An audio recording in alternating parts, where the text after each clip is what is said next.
All right. Well then, who's ready to play Dungeons and Dragons? Me. I want to Dungeon my dragon so bad. Ms. Corey, Yeah.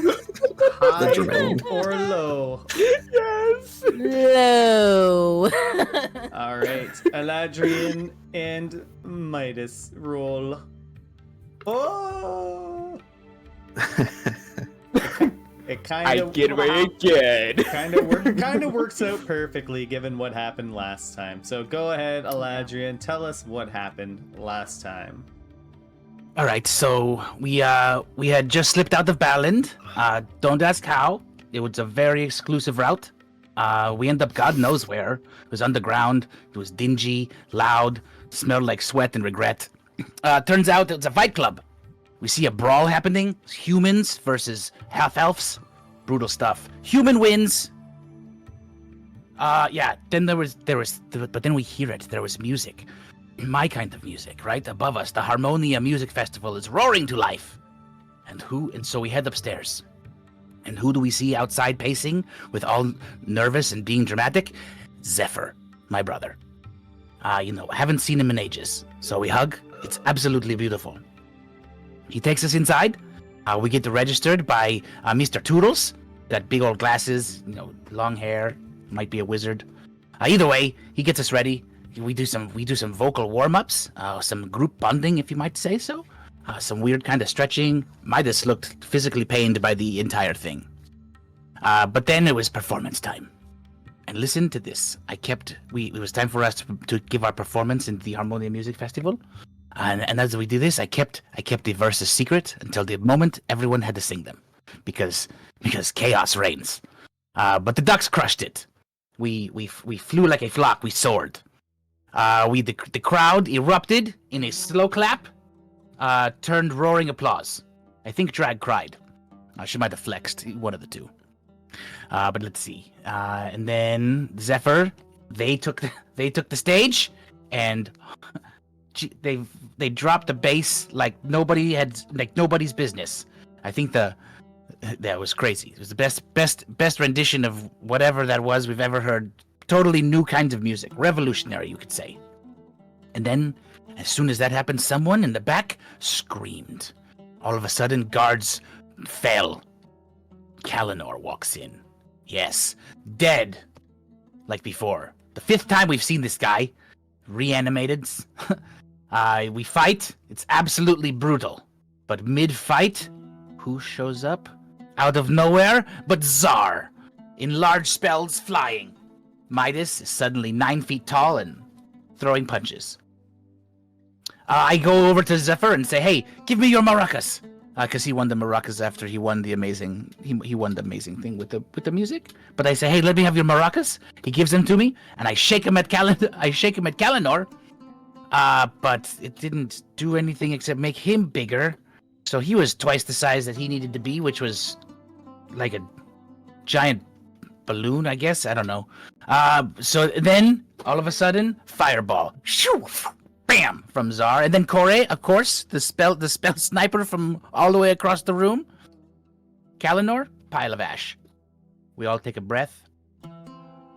Realize what's just happened?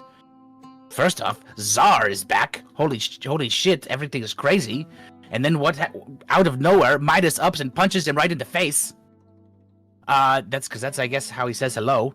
But anyway, Zar is back. He explains to us why he left, which some of us take better than others, but it's okay. It's not really a deal here or there. It's the fact he's back now. And then we go back to the Crimson Echo to go back to the hotel. His mom has been sick for as long as we've known him. And so we go up to her room, expecting. I don't know what we were expecting, or I don't know what everyone else was expecting, but I don't know. Anyway, we walked in, and there she was, awake. Zar did it. Somehow or another, he took all of his studies that he learned while he was gone, and was able to heal the mother. It was I swear, I almost cried. But then, now now we are level 7. So that's what happened.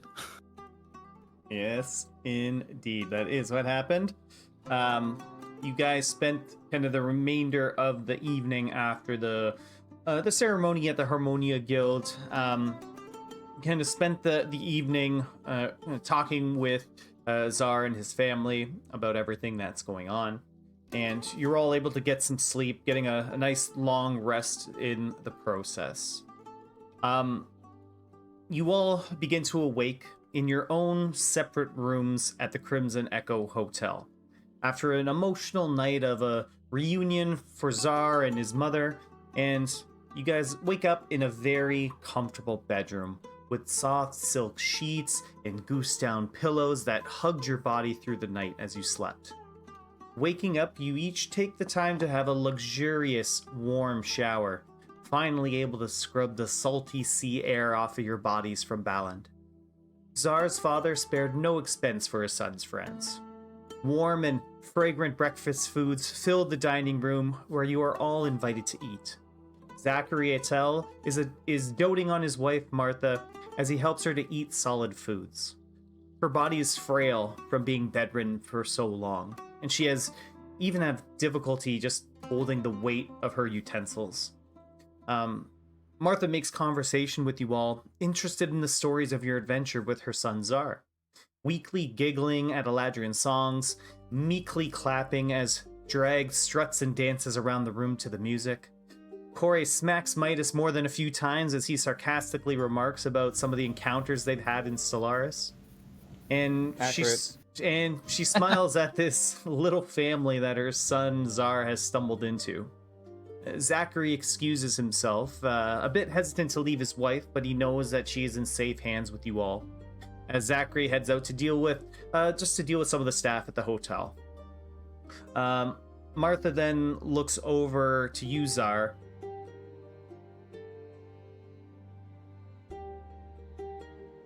And where is your sister Neza? Is she studying at Vunith? I've yet to see her.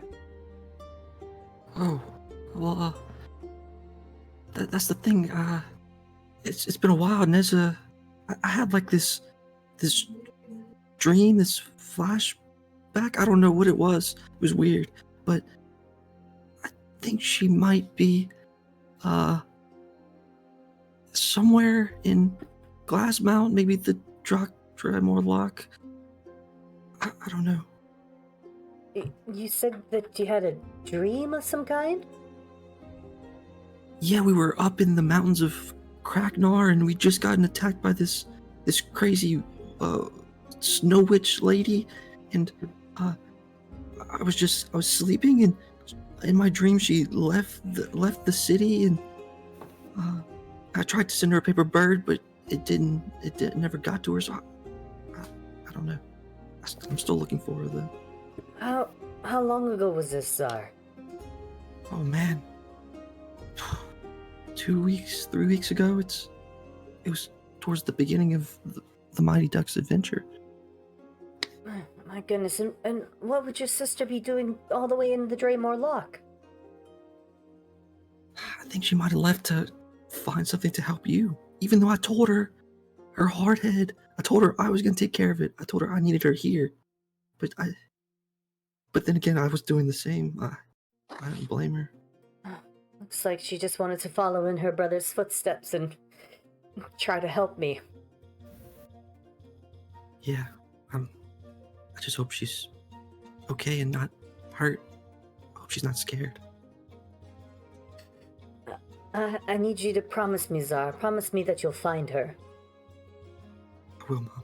I will. You know who I'm mad at? I'm mad at Truckus and Gataki for not coming. I saw them a few weeks ago as well, and I told them about your condition, and they just didn't do anything. Well, you know, to be fair, Zar, your older brother and sister weren't as magically inclined as yourself and Neza are. If anyone was to find a solution for what afflicted me, it would be one of you two. Either way, they should have been here to, at least take care of you, to I don't know, change your sheets, take care of the hotel, the bookstore, like just small things around town. It just, part of me thinks they're just ungrateful for what you gave them, you and Dad. Well, we gave them the opportunities to be able to live the lives that they want to live. If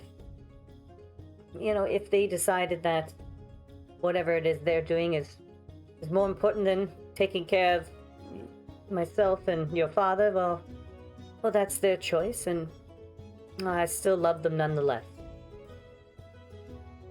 Yeah, Well, I guess so, I guess. What were they doing if you saw them?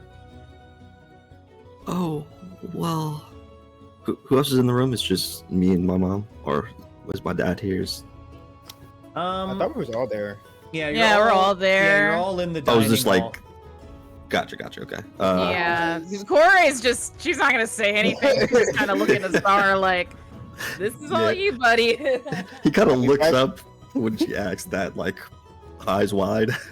Yeah, Corey just kind of gives him like a look of like, like, she's kind of like, Well, they are part of another adventuring group. It's kind of a big group, you know? Okay. Big group.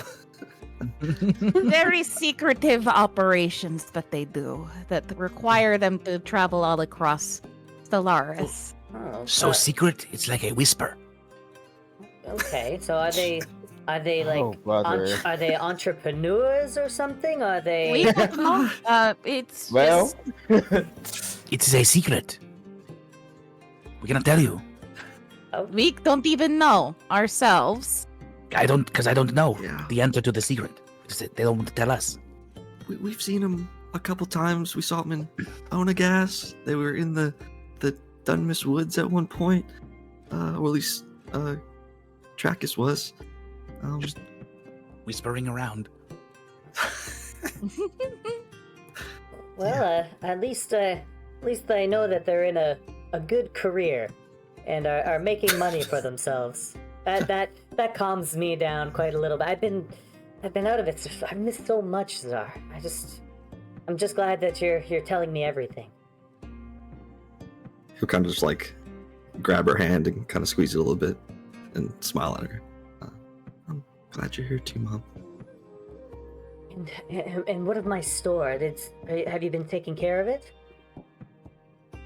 Oh, I left Neza in charge of it before we had left the last time we were here. It's been closed down. The last time we were here, I know I cleaned up a little bit. We were looking at some books, but other than that, we haven't been in Ferento much. Oh, well, if it's only been a few weeks, that's okay. I'm sure when I'm strong enough, I'll go back and open it up, of course, and you'll be able to Of come by course. and read just like you used to when you're a young boy. Yeah, just let me know. We'll have a big grand reopening. We can expand the store, maybe. I don't know. We can hang stuff from the ceilings and make the books fly across the room. I know a lot of cool things now. It'd be pretty fun. I'm sure you've learned a lot on your journeys. Mom, it's okay. You don't have to.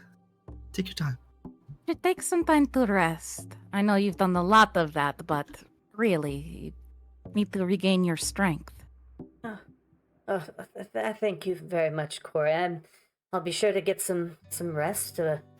But I have to say, I am a little bit sad that I'm still in this weakened state here. Zar knows that I'm a little bit of a busybody when it comes to wanting to get things done. Yeah, but right now it's time to heal. Just be happy that we're all here. Yeah, take your time. Don't worry about Neza. Don't worry about Trackus and Kataki. I'll make sure they know you're better. I'll have to get on them, as the youngest brother to come and see you guys. come and see you. So yeah. She smiles at you, Zar, and just kind of takes you in. You know, the little bit more maturity that you have since your journey, since she last laid eyes on you. Seeing you for the more mature young tiefling man that you've become. And as she just kind of looks you up and down, she says,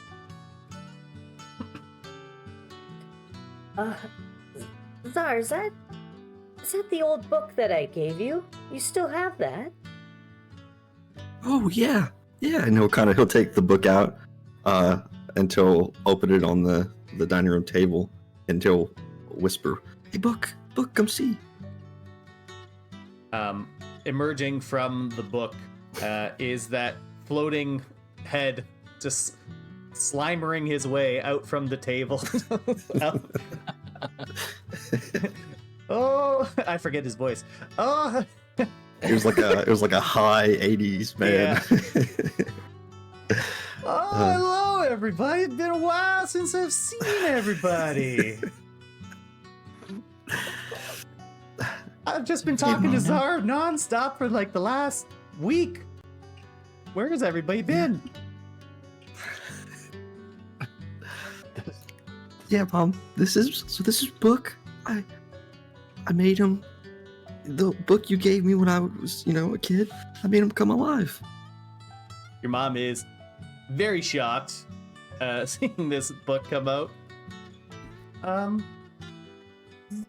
Zar, how did you make this happen? I've never seen magic like this before. It was just one day. I'd fallen asleep outside of a cave and getting attacked by a dragon man, and then goblins attack a town, and all of a sudden, the book can start talking to me. Near a cave? What were you doing near a cave? I was, looking for a cure. Oh, well, I don't think you need to get yourself into any more danger now that I'm okay, thankfully. Oh God.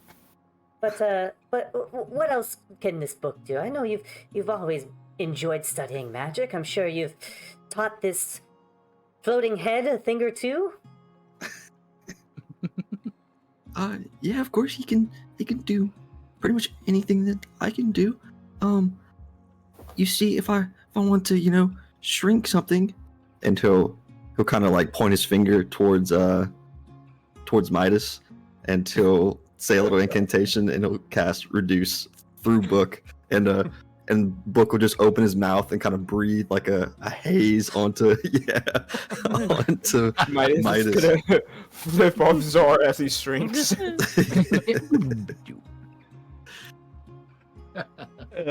Book just turns back, says, "You see, this is what I can do."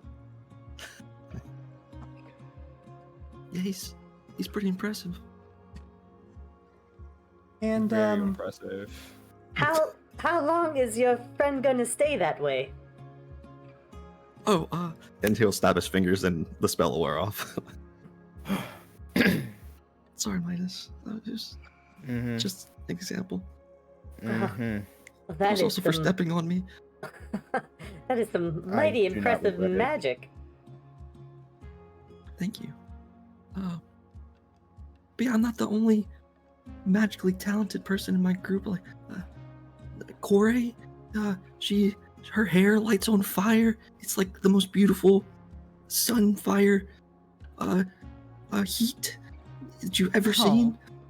And then Midas, he never gets dirty, like ever. Like the guy is just like clean. Oh yes. I don't think that's the most impressive thing about him, but okay. It is not.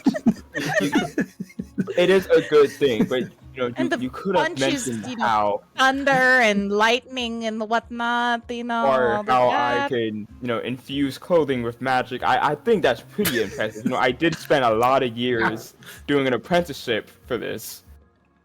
He's also a grouch most of the time. I am not. But I think you all all, the time. you But all, you're not. You're proving the point, Midas. well, you all missed the fact that he is impeccably dressed. Magically Decent dressed. He is always clean. It's very cool. And he designed all of our clothes. He Well. did. Well, Ta-da! Except for you. And Midas' eyes are like narrow. So- yeah, look, Mice is amazing. Corey's amazing. Eladrin's voice can turn things into crazy slow mode versions of themselves. They can shoot out fire. Like, I can do that. That's right. I can do it. You want to see? no. Sure, I'll take a demonstration. Nah, it's okay. Maybe another time. Oh, come it's on! okay. I've been asleep okay. for like a year. You gotta show me It's- something. Maybe no, you're tired. It's too exciting. I don't want to cause a heart attack. All right. Fair enough. Well, what are you guys going to be doing today? Like, are you staying in Vrento long? What's going on? Well, it depends. I mean, we're not in a great rush to leave like right now or anything like that. I do need to gather some supplies before we go back on the road. I am our group's chef, so I am turning to become a gourmand. So yes, I spend a lot of time cooking and acquiring new recipes all throughout Stellaris. Wow, And we spend a lot of time eating them. Yes. Mm-hmm. A prospective gourmand. Zar, you pick your friends very well. they are quite impressive. I agree. He'll kind of give like a little smile to everybody. Well, it's very important to be prepared for any traveling that you're going to be doing, so I think that's a good idea, Corey. What about the rest of you? What are you all planning on doing today? I'm going to return to my studio. I have a couple things I need to check on. Oh, I'm going with Midas. You what? We're going to your studio. I've always wanted to see it. Again. You've seen... I saw it once, yes, but it's now time for again. You've seen it a few times. Yes, it's fine. I guess It's one of my favorite he's places. also coming with me. You should expect this, not Ladrin, but Midas. You should really expect this by now. I don't know what you thought. I do not... Could get away without You me. do not think? No, you don't. Anyway, Zar, are you coming with us, or are you going to try to escape again? No, I Whoa. promise. I promise the Sorry. escape antics are finally over. That was the last time. I'll uncross my fingers. Last time. Yeah. I'd like to come with you guys if you'll have me back. I know I kind of left. I didn't say all of course. that. I said you can come along to my studio. Which is pretty much you flying with the ducks. Let's just go. Basically. Mom, would that be okay? Do you need me here today, or? Oh, no, Zar. I'm afraid I'm just gonna be lounging around all day, just trying to recover my strength. Your father's gonna be doting on me hand and foot. You know how he is. Good. You should. Anytime you need me, though, just reach out. I'll be in the city. We'll let you know before we head out. Even then, I can be here in a blink if I need to. Okay. If he doesn't Hey. run away again. Well, I appreciate all the concern you're giving me, Zar. I just want to make sure you're safe, no matter whatever you're doing. Of course. And likewise, I want to make sure that you're safe and healthy and happy, and that's what's important to me. Okay. Sweet. Okay. Give me a hug. Please. If You guys did don't not hear mind- that. He is a I definitely child. heard that. I definitely heard that. But anyway, you'll excuse me. I I need to check on Caspian real quick. Oh yeah, him. So Corey as rolls her eyes. so as you get up to leave, Corey, you hear the dining room door open, and it's Zachary Aetil, Zar's father, walks in, and he just looks over to you. Oh, it's just seeing my lovely wife up and about. Just brings me such joy. Miss Cora, are you leaving already? I just need to check on someone. The Herringon man, I believe, is hanging outside. Yes. Is he still there? Yes. His room is one level below you. Room 314 is where you'll find him. All right. But- It's been a pleasure, Martha. And by the way, you really choose your husband very well. You too kind, Miss Coy. But before you go, I have a gift for all of you. Oh, yes? He presents like a small box and he opens it up, and there are 2 sending stones there.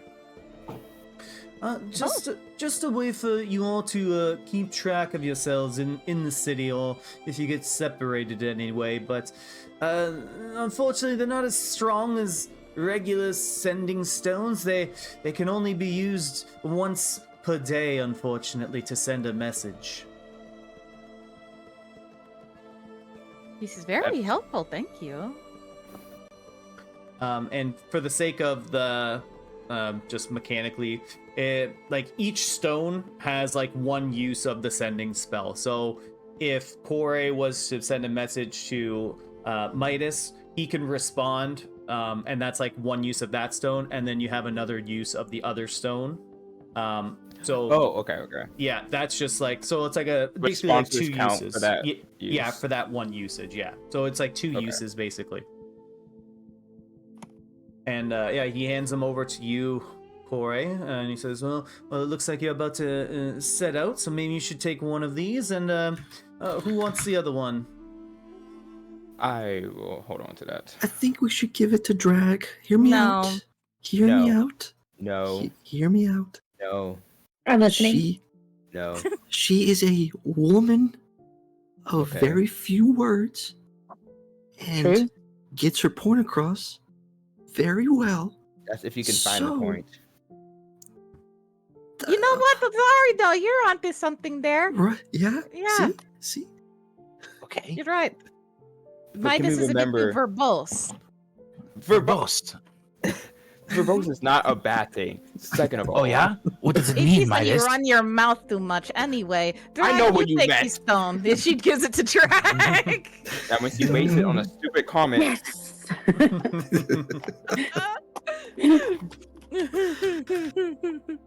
All right, so Drag and Perfect. Kore, you guys have sending stones.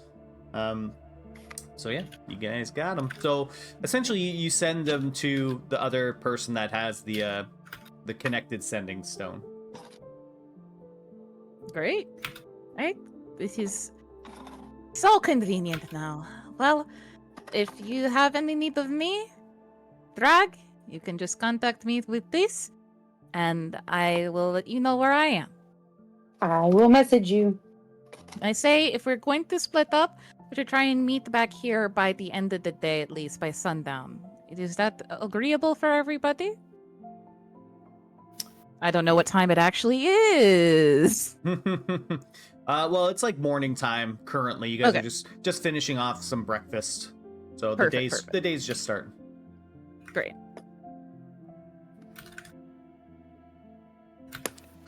Sounds like a plan. Yeah, so Kore heads out, and the rest of you guys are all of you guys going? Drag, you going with them as well? Yeah. Of course.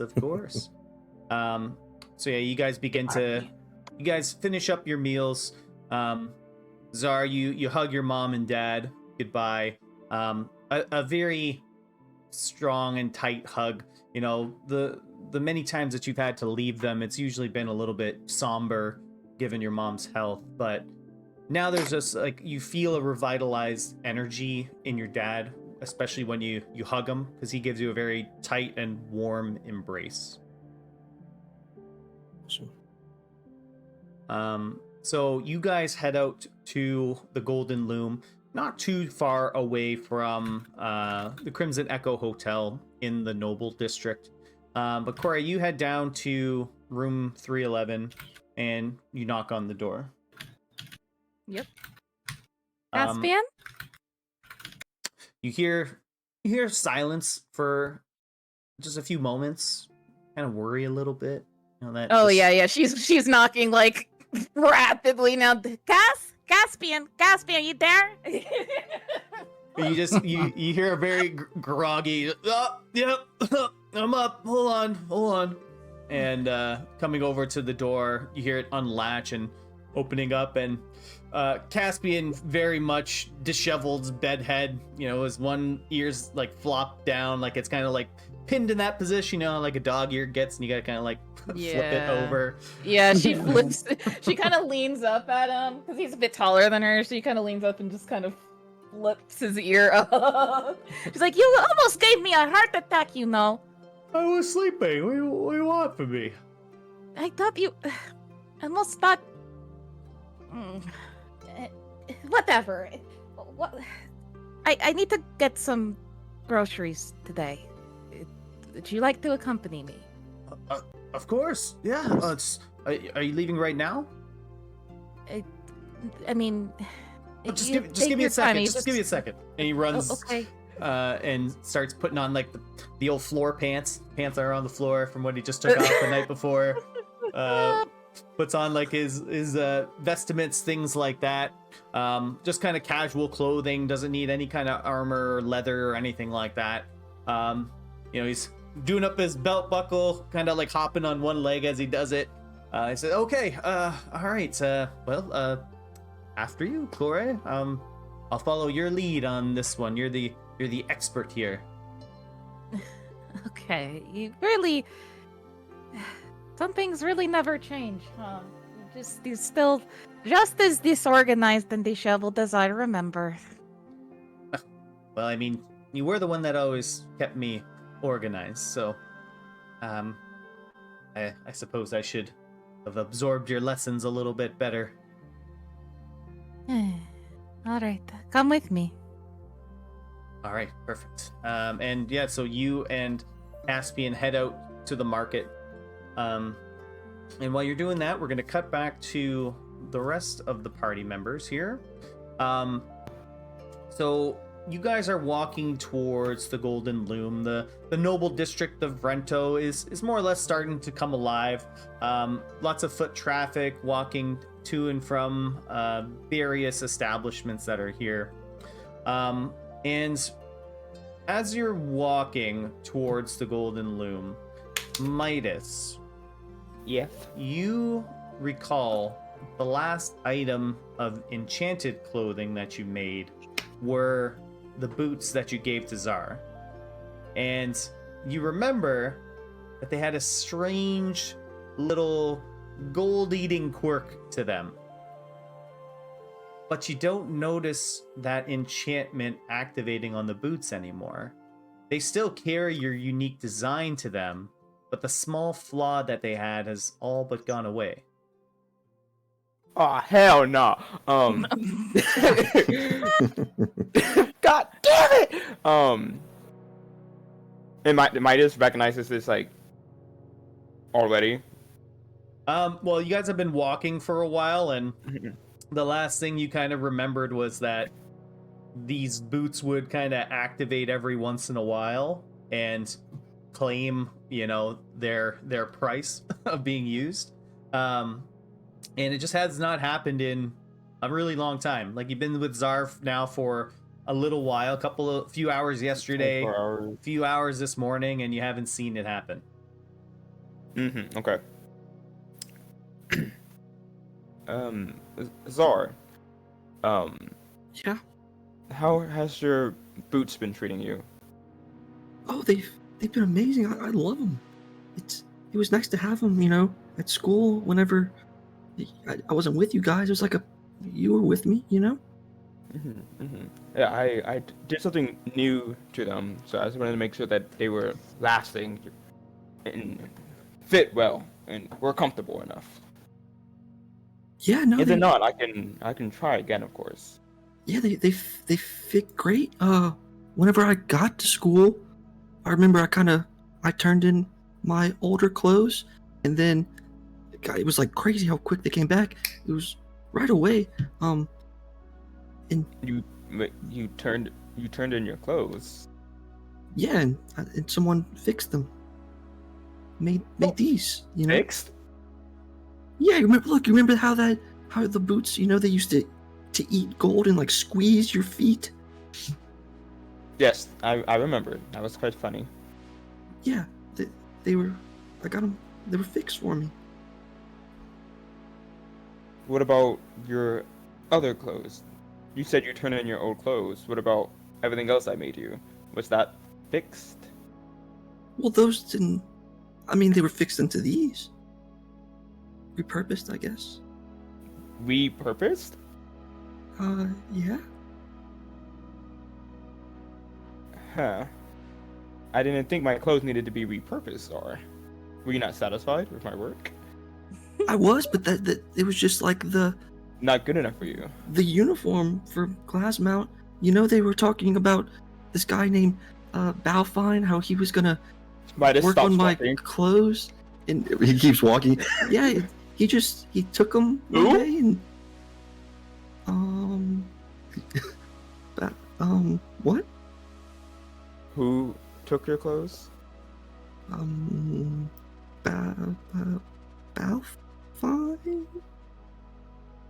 He he's at your school.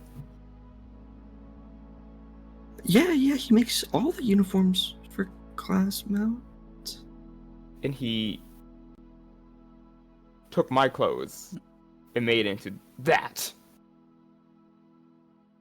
Yeah, yes. And he fixed, and mine is like put like air quotes. Well, Fixed. the other boots clothes, I made you. the other clothes did not need to be fixed. Yes, but the boots, the entire time on the travel to class mount, they kept squeezing my feet, and I lost like 10 gold to them things. Did you speak to him at all? Yeah, he came in just like real quick at the very beginning. He was really, really handsome, kind of intimidating. A little rough, but nice enough. He seemed like he was really dedicated to his work.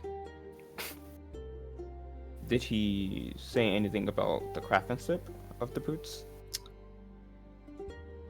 Yeah, he mentioned something about. He was like, "What is this kind of twinged, messed up magic on it?" Trends messed up. Yeah, and it was amazing watching what he did. He just kind of just like snapped a couple fingers, took a couple needles, and was just like, boom. As Zar was like talking more and more, Midas' eyes like twitching. It was pretty amazing. I don't know why you. Wasn't that your old mentor, right? Yes. That was my old mentor. He was the guild master of the loom when I was doing my apprenticeship. Well, I see why you're so good. Because he's better. I mean, you still got some work to do, but I think I still got some work to do, so I'm going to kill you. Why? What do you mean? I didn't ask for this. I still have some work to do. You know what? Don't worry. We are almost at the loom. I will show you. I do not need additional practice because I am an expert at the craft. And I am better than Balfine. Balfine wishes he can do what I can do. Okay. I mean, I believe you. Tingle, Matt. I'll show him fucking Tingle. Anything else that Balfine said? No, not really. It was just kind of like a in and out. He helped me real quick, and yeah, I never saw him again. is he staying at this school, or is he just making outfits for y'all? No, I think it might have been a one-off thing. Maybe he was helping someone. I don't know why he was there. He came in, he came out. I never saw him again. Yeah, he wasn't staying at the school. Mm-hmm. Interesting. Thank you. Would you like the contract for Glassmount? Look, I got connections, man. I can talk to people. I don't give a fuck about making school clothing. Why not? Look how nice these are. They're nice because they're my work. He's just added to it. No, he basically redesigned. I mean, Read this. Don't give me. Dang it, that's not what I meant to say. I slipped up on my word. Midas is like hand is like twitching. He's like preemptively like reaching for his throat, but he's like holding it down. At this point of the conversation, how far away are they from the loom? Depends how guys have passed it. Yeah. Did you keep walking? Like, Yes, Midas is like speed walking now. Yeah. Walking for passing. We all stopped at the loom when we got there, but you guys kept walking. You guys turn around and see Eladrin and Drag are like 50, 60 feet behind you guys as you just continue talking past the golden loom. We passed it. Oh yeah. You distracted me. Well, okay. On this 60-foot walk that we're taking back, why? What is the animosity towards him?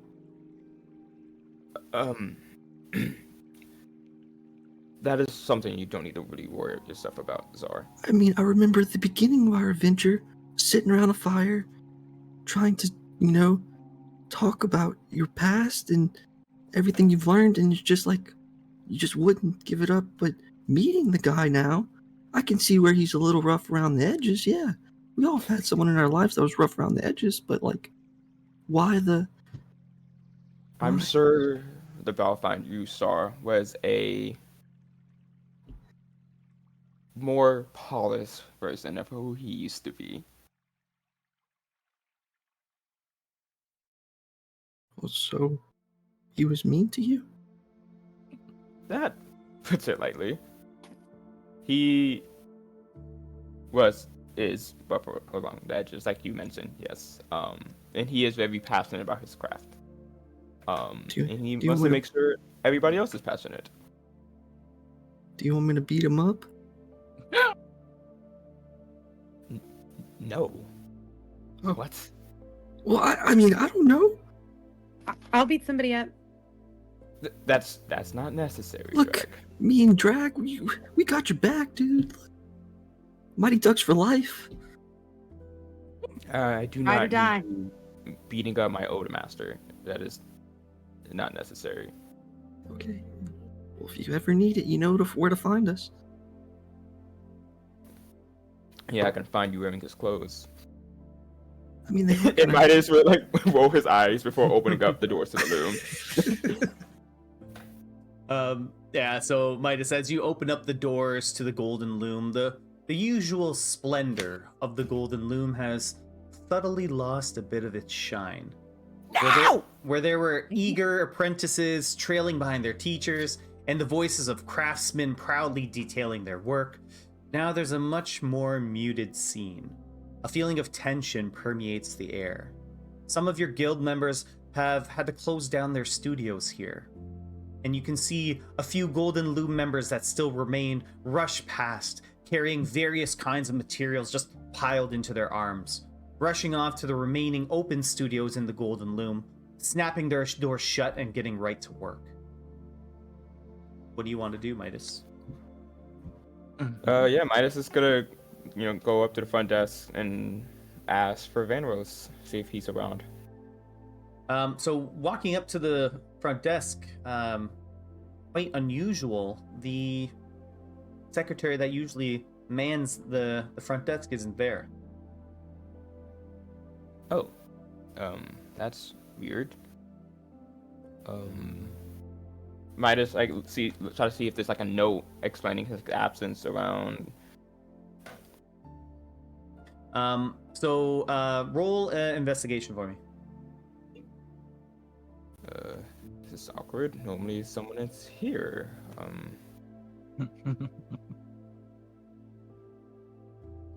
Yeah, so you scoot around the desk. Usually it's like just like a gnomish woman that mans the station, and you can see behind the desk her little step ladder that gets her up to stand at the desk at human height, and you can see there's like a little journal, almost like a ledger of people coming in and out. You flip through the pages a little bit, and a few weeks ago, there were many records of transactions happening, people coming in and out of the building. And as you kind of get closer to the more current date, you notice that the orders and the foot traffic and all of that stuff is like drastically reducing over time. And you flip to the next page, and you see just like a little scribble that she made, and it says, Master Hillhorn giving me the day off. Quite unusual. I'm worried about my financial future here.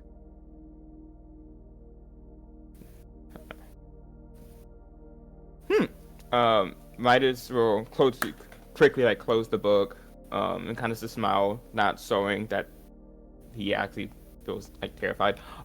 He's like, she has the day off today. I guess we could just go straight to my studio, y'all. And he will lead them to said studio. Yeah, so you head on over to your studio. You're able to open the door, and it's basically just how you left it the last time. Doesn't look like anyone has come in or touched your stuff, anything like that. It's basically the last time you were here, it looks the exact same. Where you put the scissors the last time are exactly in the same space. Maybe just the smallest little accumulation of dust, but barely anything. It's maybe only been like a week or so since you were last here. Yes. Yeah, Midas is gonna just approach the tables, kind of wipe off the dust using his little prestidigitations, just getting his studios nice and tidy again. All right. I can already feel the energy coming back to me. This is amazing. This is lovely. Zar, get the fuck up there. And he points to his stand where he normally does people's fittings. Well, what do you mean? My clothes are good. I don't need nothing. Your clothes are good, and I can make them great. I can make them better. I can make them mine again. Get up there. Okay, yeah, anything for you, Midas, yeah. And he'll climb up on the podium. There's one other thing, by the way. What? So I had to stay awake pretty much 7 days straight. It was rough. What? So I did this thing in my arm sleeve, and he he'll pull out his sleeve and he'll rub his hand over the part of the sleeve, and a mouth will come out, and it'll be like, wake up, study, you need to wake up. So can you get that off? What the fuck is that? My alarm clock. You added an alarm clock to your sleeve? Yeah, it seemed like a good idea at the time, but Midas, if you wanna kind of look into it a little bit more, you can roll Arcana to see if you can recognize what kind of magic this is. Yeah, I would love to. Damn, I have a high Arcana. that's the highest. He is a tailor. I don't know what to tell y'all. So yeah, you instantly recognize this as magic mouth spell. Oh. Okay, well, thankfully, Vegan says he just starts cutting the sleeve off. Oh, okay. There we go. Well, now you gapped me. And He just starts cutting more and more. Midas, Yes. you cut me. Yes. And? Okay. Okay, cool. So, Zar, do we still want to do this naive schoolboy look, or are you finally ready for something more grown, something more polished, something more Midas, something less obnoxiously Balfine? I mean, I always want more Midas. You But, flatter me. And he says that's the most, like, flat tone voice. I mean, the schoolboy look is kind of like, my thing. I went to college. Yeah, and apparently you also went to this school and stayed up for 7 days straight. You should probably do something about those dark cells and bags. And might as well, like, snap his fingers and watch as, more fabrics kind of, like, come out of his ring. I guess we can do a little... And he just starts, like... doing the classic Midas stab. Half out of... some of it out of annoyance. He seems to be stabbing the same spot over and over again. Zar, you can take 1 piercing damage. The Midas Golden Loom special. Your own blood in the outfit. Yes. Ow, Midas. Gentle. I am being gentle. No, you're not. This is gentle. Is this the way you're gonna express your feelings to me, by hurting me? You're wearing somebody else's clothes. But... Oh. Snap, hurts him again. Ow! Look, can't we just, you talk about it like, grown-ups? No, you still look like a schoolboy. Okay, I have your measurements. You can get off my table now. Push me off. Okay. Ladrin, are you ready to wear Yes? something else other than flip-flops? You want other than flip-flops? Yes.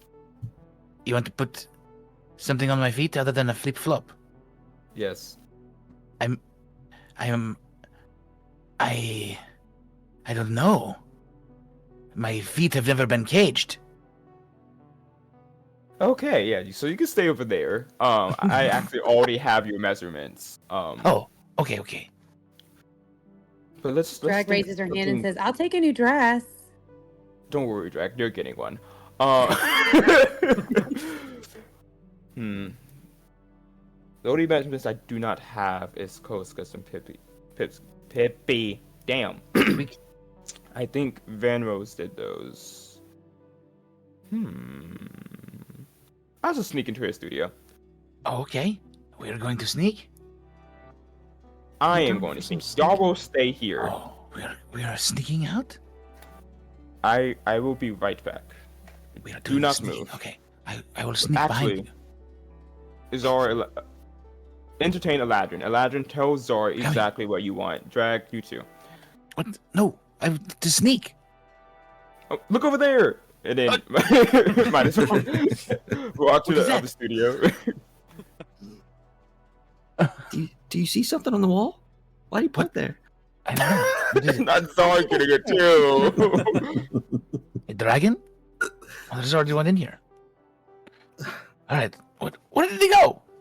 He's left us. I really wanted to sneak. I cannot believe he would just leave us like this. Has he been this insufferable this entire time I was gone? Absolutely. Every day. I guess that didn't change when I left. No, it is the way of the man. Of the man or that man? That, well, depends. But yes. Drag, in my letter, I told you to keep him company and make sure that he wasn't sad. Did you do that? Yeah, he wasn't sad at all. Oh, Ever. he wasn't? Not once. You promise? No. No. Oh. Oh. I love drags so much.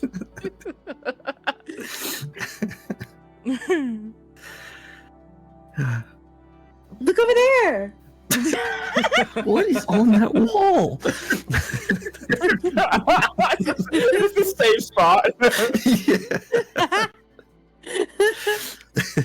What is it? I don't understand. Anyway, Okay. Liz, you're able to go It's over Banros in his studio. So you approach his studio door. What do you do? Just kind of do you knock? Do you just enter? What do you do? Might as well just enter. He's on one today, so. So you open up the door to his office and it's unlocked. Banros, and, I'm here. there's no one in there. Where is my red car? Banros. Hello? Why the fuck is nobody here? He's just gonna just go up to his desk and just start looking for Koska's measurements anyways. Yeah. Takes you a couple minutes, kind of sifting through his little Dewey Decimal system of organization that he has, and you eventually find Koshka and Pippi's measurements. Okay. Thank you, Banros, where the fuck you are. And Midas is gonna return back to the studio. You return to find all three of them staring at the wall still. What are y'all looking at? you are the one that tell us to look over here. What are we supposed to be looking at? Is this a puzzle? A riddle, perhaps? Is it this brick? No, this is a piece of paper that says gullible on the ceiling. That's what I wanted you to look at. No, there's not. There's nothing on the ceiling. We checked the ceiling, we checked the wall. What are you seeing? Drag pointed to it too. She sees it. It's not fair.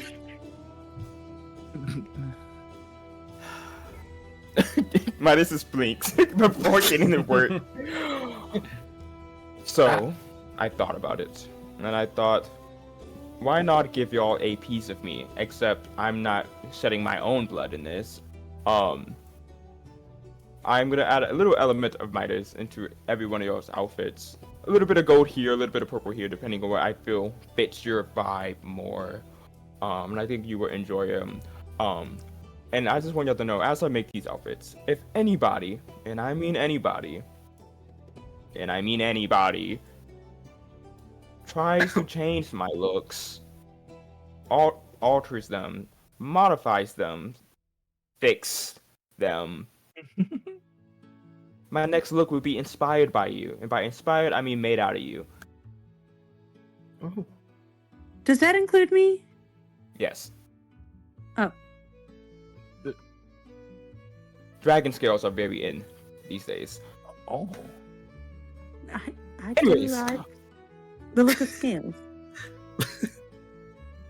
Zar, I Yeah? decided to make you a gift because I am so happy that you gave me feedback. Of course. Anytime. If Midas is gonna, bring out the old jewelry skills and make some eyeglasses with crystal lens. And he's going to hand it to Zar. And he's gonna tap these lenses a little bit, infusing some magic into them. So Midas is gonna actually use this last infusion to make eyes of charming. So they literally just look like sunglasses. It says instead of the regular lens, they're crystal lens. And I will send a description of what they do. Very cool. Very stylish. Ta-ta. And of course, they're gonna be the signature Midas, dark purple.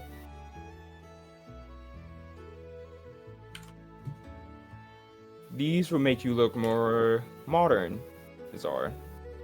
Older, less pubescent tiefling. You're welcome.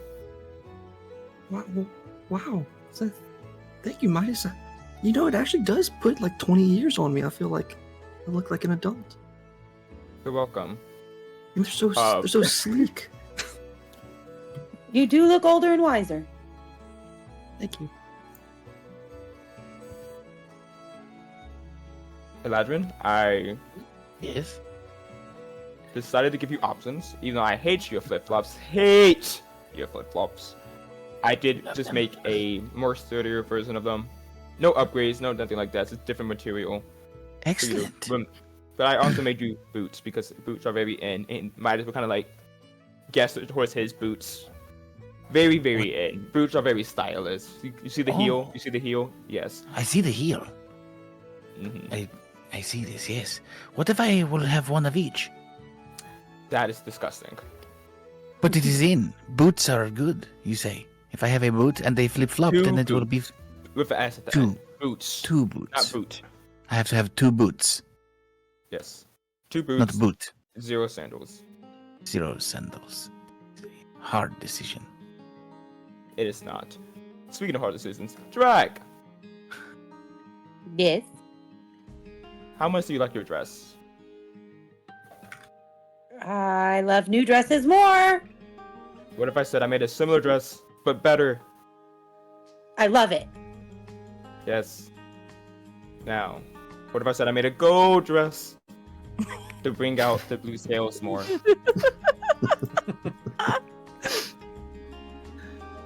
I would love it. I know you would. Now, close to It's so selfish. regal. That is the secret for y'all. And that is if we can find her again. But if we don't find her, I am not upset about that at all. I can just sell it on the market somewhere.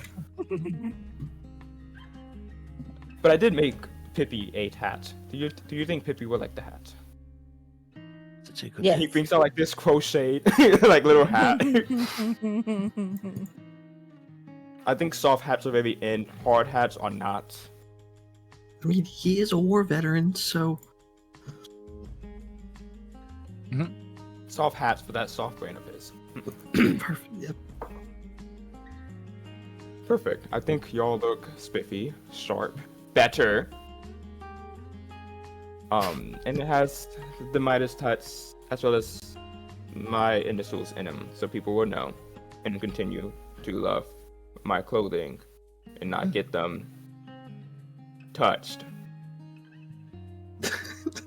Zar just looks down. Your sleeves are in like shambles right now. Never again, I promise. Yes. And then I made a new apron for Corey. I think she will appreciate it. More fire resistant. You know how she gets spicy. I see. Yes.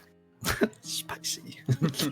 So you're gonna spend some time kind of working on those things while the other 3 you guys a system where Midas needs some very limited help. More like hold this, and that's about the extent of the assistance And he'll let And- you Yeah. 3 feet away. Hold the flashlight. While that's happening, we'll cut over to Jorge and Caspian. Woohoo. A couple hours have gone by. He's over there holding all of the groceries that you're purchasing, and you're just kind of like buying things, putting them in the bag. And you guys are just he's just trailing you around as he watches you in your element, which is picking quality ingredients, thinking of new recipes that you want to try, all that kind of stuff. Yep. Yeah, and she's having a good time. She's very like I imagine she would be showing him like, okay, this is how you pick the ripest fruits. You can tell if you hold them in the consistency. Like she like picks up like a tomato and it's like, you can't be too soft now, but just soft enough. And yeah, like just showing him stuff like that. And she like haggles with different vendors, people who she's seen before, like a few times at this point. And yeah, and she just kind of she tries to carry what she can, but I imagine like even if she tried to carry a bag, Caspian probably just like takes it. Like no, I got it. Yeah, he's doing like the as many bags on the arm as you can carry. Man move there. And so he, you guys are just kind of making conversation, and he looks over to you. Cora, you must have tried so many different foods out there on your journeys, but you have to tell me and be honest. What is the most unusual thing that you've eaten? I'd be dying to know, because I know you've always had a little bit of a experimental palate. You like to try new things. But what's the most unusual thing you've had? So far? There was a beast that we killed, and we were running low on the meat, so I cooked that, and used that in the dish. It was a bit unconventional, but it worked. The consistency is a bit chewier, tougher, but everybody liked it. Oh, okay. So you guys have eaten monsters before, it seems like. Well, when you're on the road to adventuring, Caspian, I mean, sometimes you just have to be resourceful. You may not be anywhere near any settlements or trading posts or whatnot. It may take days to get there to the nearest one. And so, well, if it comes down to it, then we cook it. And I'm quite confident enough in my skills as a chef to be able to make do with it. So it really it sounds bad. It sounds weird, but it really was not bad at all. I mean, the way I cook, you wouldn't even be able to tell that it was a freshly slain, beastie monster. So you just gotta be willing to try new things and adapt. A lot. I think the next follow-up question that I would have is, would you eat it again if you had to? If I had to, yes. I mean, I'm not one to shy away from new foods. I mean, especially with the way I grew up, a lot of things were just, sometimes meals weren't always guaranteed. There were times where meals or where game in the Nokolin Forest was scarce. So, yeah, you just kind of had to eat whatever you could. And when I lost my parents, it was much the same thing. I had to fend by myself a lot at the time. And it's been so long since I've been to the Nokolin Forest. Is it still the same as I remember? Still dreary and terrible looking? like shit, yeah, it is something, but I haven't really been too deep into the forest myself. Des has. It was while I was adventuring. I got the paper bird from Quinn, and she said that Des had gone wandering off there. I don't know what or why. She may have wanted to follow some animal friends that she made, or maybe she was trying to emulate me. I don't know, but she went in there and it made her sick. I knew that place was still causing people to be sick. I would have thought after as long as I'd been gone that whole thing would stop, but there's definitely something going on in that forest, and there has been for a long time. There has, and I don't know what's causing it, but I had no time to figure it out. I was just glad she was brought out of there as soon as possible, and I ran back home to take care of her. For days, it took her days to wake up, and she wasn't in the forest for that long. Wow, it's almost like the effects have become more potent over time. But was she okay? Did she make a full recovery? Yes. Yes, she did, thankfully. And I barely slept for all those days. I could imagine, but if I'm being honest, or ever since I found out that we had a child, I've been nothing but a ball of nerves thinking about the day that I'd be able to meet her.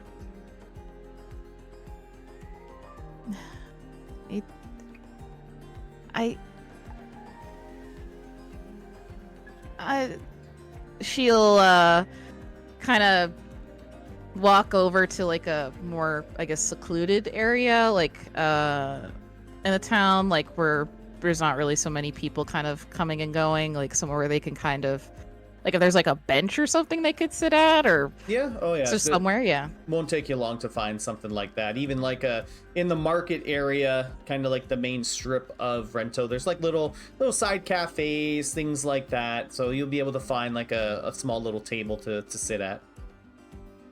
Great, yeah. So she'll bring him over there to kind of sit and rest, then set the bags down for a bit, and she'll look at him straight in the eye and say, I want nothing more than for us to be a family, Caspian. I'm sorry you couldn't initially find out through me. I would that the ducks could have been more tactful or let me take care of that, but I don't blame them. But it's just, I wish I could have been the first one to tell you. And I'll tell you now that as I want you to be her father and to be in her life, but I worry. I've been constantly worried that even if it takes you just a little bit too long to answer the door, or I wake up and I don't see you right away, I'm scared that you're gone. And I want to trust that you won't go away. I'm trying. I really am. But I still don't know. I understand, Jorge. It's a lot to take in. It's a lot to process. It's a lot to concern yourself with. Of course, you have guesses of her safety and her health, whether it's physical or her mental health, at the top of your mind. And I can understand everything that you're saying, and I won't press to meet her, not until you are ready for me to meet her. But just know that I'm going to be here with you for as long as you'll have me with you. But like I said, I really want her to have you in her life. But I just need a little bit more time. I want to be able to really know you. And it would really help a lot too if the other ducks if you earn their trust as well. It would really set my mind at ease. And yeah. Let's maybe we'll put a pin in the deaths conversation until a little bit later. But you brought up your friends, the Mighty Ducks. I would love to hear a little bit more about them. I've met them and we've traveled briefly together, but you know them quite intimately at this point, I'd imagine. And well, I would love to get a little bit more of your experiences with them and how you view them as people. Like, what's up with Eladrian? Seriously, all those songs. Yeah, she just laughed. She's like, all the bad songs, you mean, or the few good ones? Or I mean, it's like it's 50-50. It's like 50-50 at this point. Some are good, some are Hurts the ears. Mhm.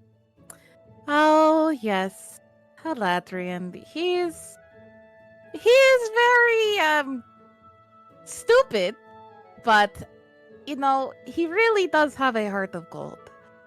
He used to be a pirate. I know it's a weird thing to follow up with, but he's the kind of person who he goes wherever the wind takes him.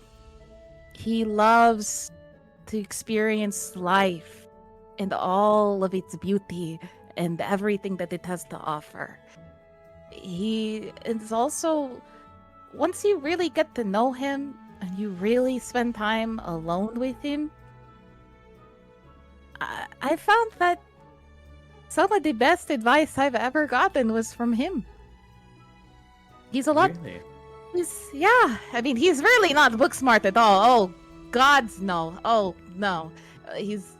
No. But he's a little more wise to the world than I think even he gives himself credit for. Well, I suppose you'd pick up a thing or two living out on the open seas, traveling to who knows how many places. I'm glad that he was able to give you some solid advice. I think for him being a part of this whole group, I mean the whole name, or the duck's name, it comes from him. He's extremely passionate about it. And I think for him, it means a lot for him that he has a place to belong.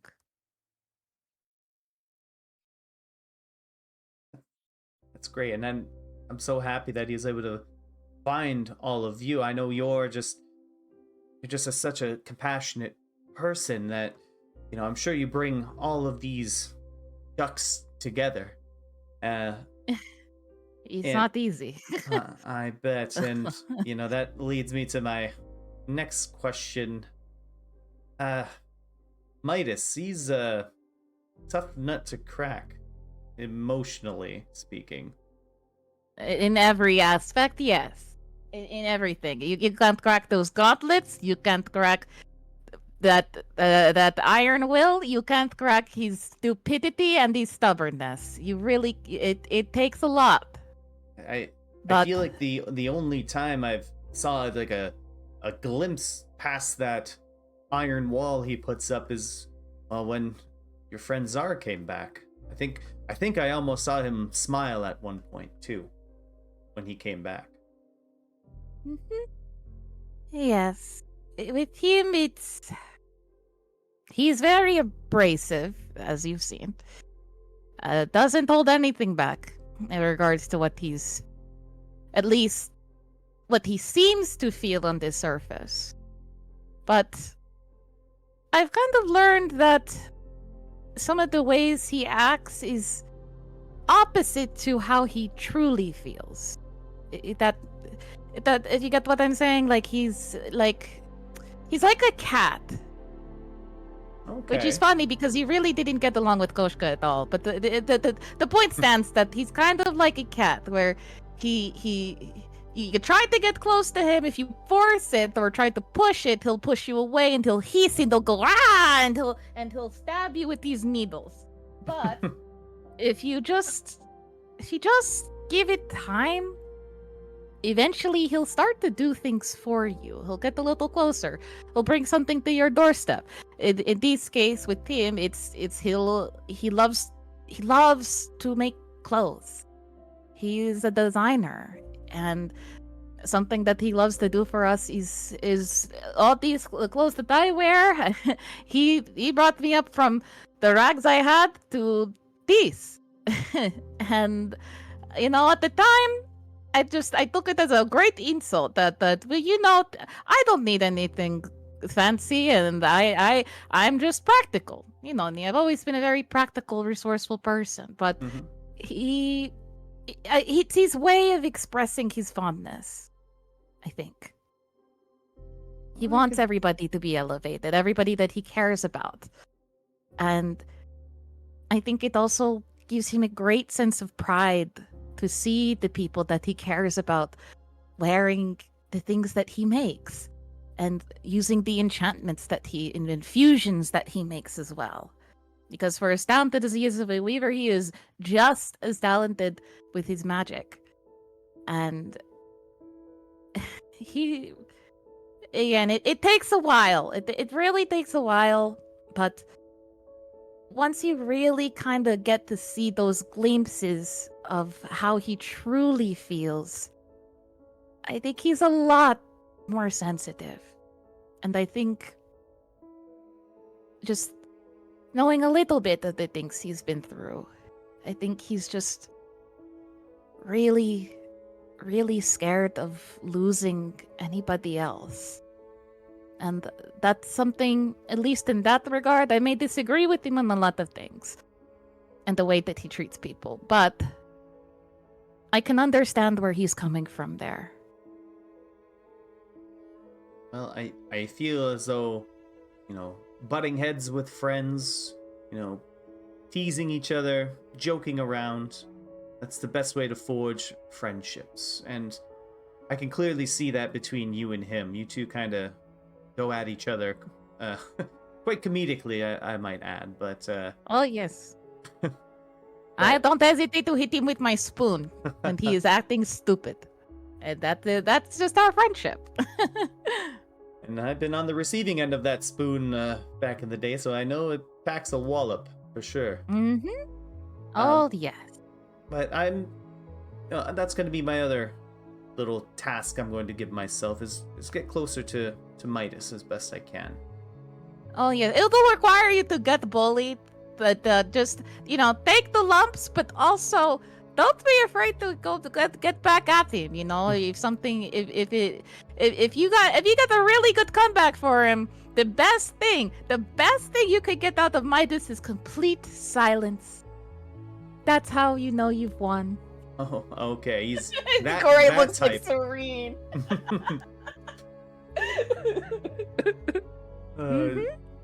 Okay, he's that type of guy. Okay, makes sense. And Oh, yes. the one that's probably almost the most mystery to me is Dragonista, to be honest. She obviously provides the muscle for the group, but I don't know, where do you see her being in 5 years? What do you think she's going to be doing? I don't think she knows what she's going to be doing in 5 years. Do you think she thinks that far ahead? I don't know. Or maybe she does. It's hard to say. But if there was one thing that I can say about Dragonista, or one word, there's two. So the first word is fabulous. She is absolutely fabulous. I agree. She is a fantastic entertainer and everything. But the other word I would use is reliable. You can count on Drag to do a lot of things for you. She may not be the smartest, she may not know the best or all the right words to say and whatnot, but she'll be there for you when you need her. Well, I imagine it's very comforting to have someone like her in your corner. Mm-hmm. Oh, yes. And I don't know too much about her past or anything like that. Or really anything about her past. I just know that she loves to perform. She loves to make people smile. And she will not hesitate to beat someone up really badly if the people she loves gets hurt. And what about the Zar? I didn't really get much opportunity to speak with him yet. What do you make of him? He seems to be he looks quite young for the group. What would you say? How long have you been traveling with him? A few weeks. I'll tell you something that it's something that is a secret among even the rest of the dogs. But he's actually a little bit older than me. Really? Yes, he is 30 years old. Believe it or not. Wow. Did he just He spend went to all of college. his... Oh, there it is. Okay, makes sense. Makes sheltered kind of person. Yeah. Well, I mean, Oh, his yeah. his parents own the Crimson Echo Hotel. He's clearly lived a lavish life. Yeah. We're just gonna go, yeah. It's like, Zar is, well, I would say out of all the ducks, well, I would used to say this where I would have said at one point that he's the easiest to get to really get close to, but I would say now he is definitely one of the friendliest ducks, but he's very protective too. And he's he used to be so very naive. So just willing to go along with anything, kind of, and but he's grown a lot. He spent some time away from us, which I'm sure you've overheard, as we went to the Crimson Echo, but he had left to our group for a bit to find a way to treat his mother, who she had been asleep for about a year, I believe, and had this incurable illness. And he went to last month and to that academy, and he came back with that cure. And so, while I was definitely upset when he left initially without telling us anything, once he came back and we learned that the reason and saw the efforts, the fruits of his labors, I really can't fault it for anything, because I would have done the same thing. Wow. Well, sounds like each and every one of your friends has really just contributed to your life in some way. It's They saved my life. I really have. And they've helped me see. I mean, I wouldn't have ever dreamed of seeing and going to all the places that I've been to if it wasn't from meeting them. And I had heard of some of their adventures early on, and I had joined them a part way through some of that. So I haven't been traveling with them the entire time, but for most of it. And they're really unlike anybody else I've ever met. They're family to me.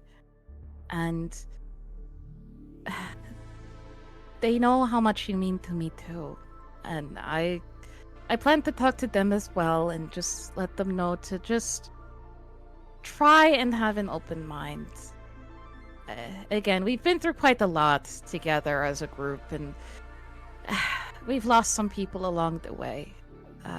And so with that, they may be a bit more guarded, at first at least, but I promise you that once they do open up, and they do see you as somebody that they can trust, there is nothing that they would not do for you.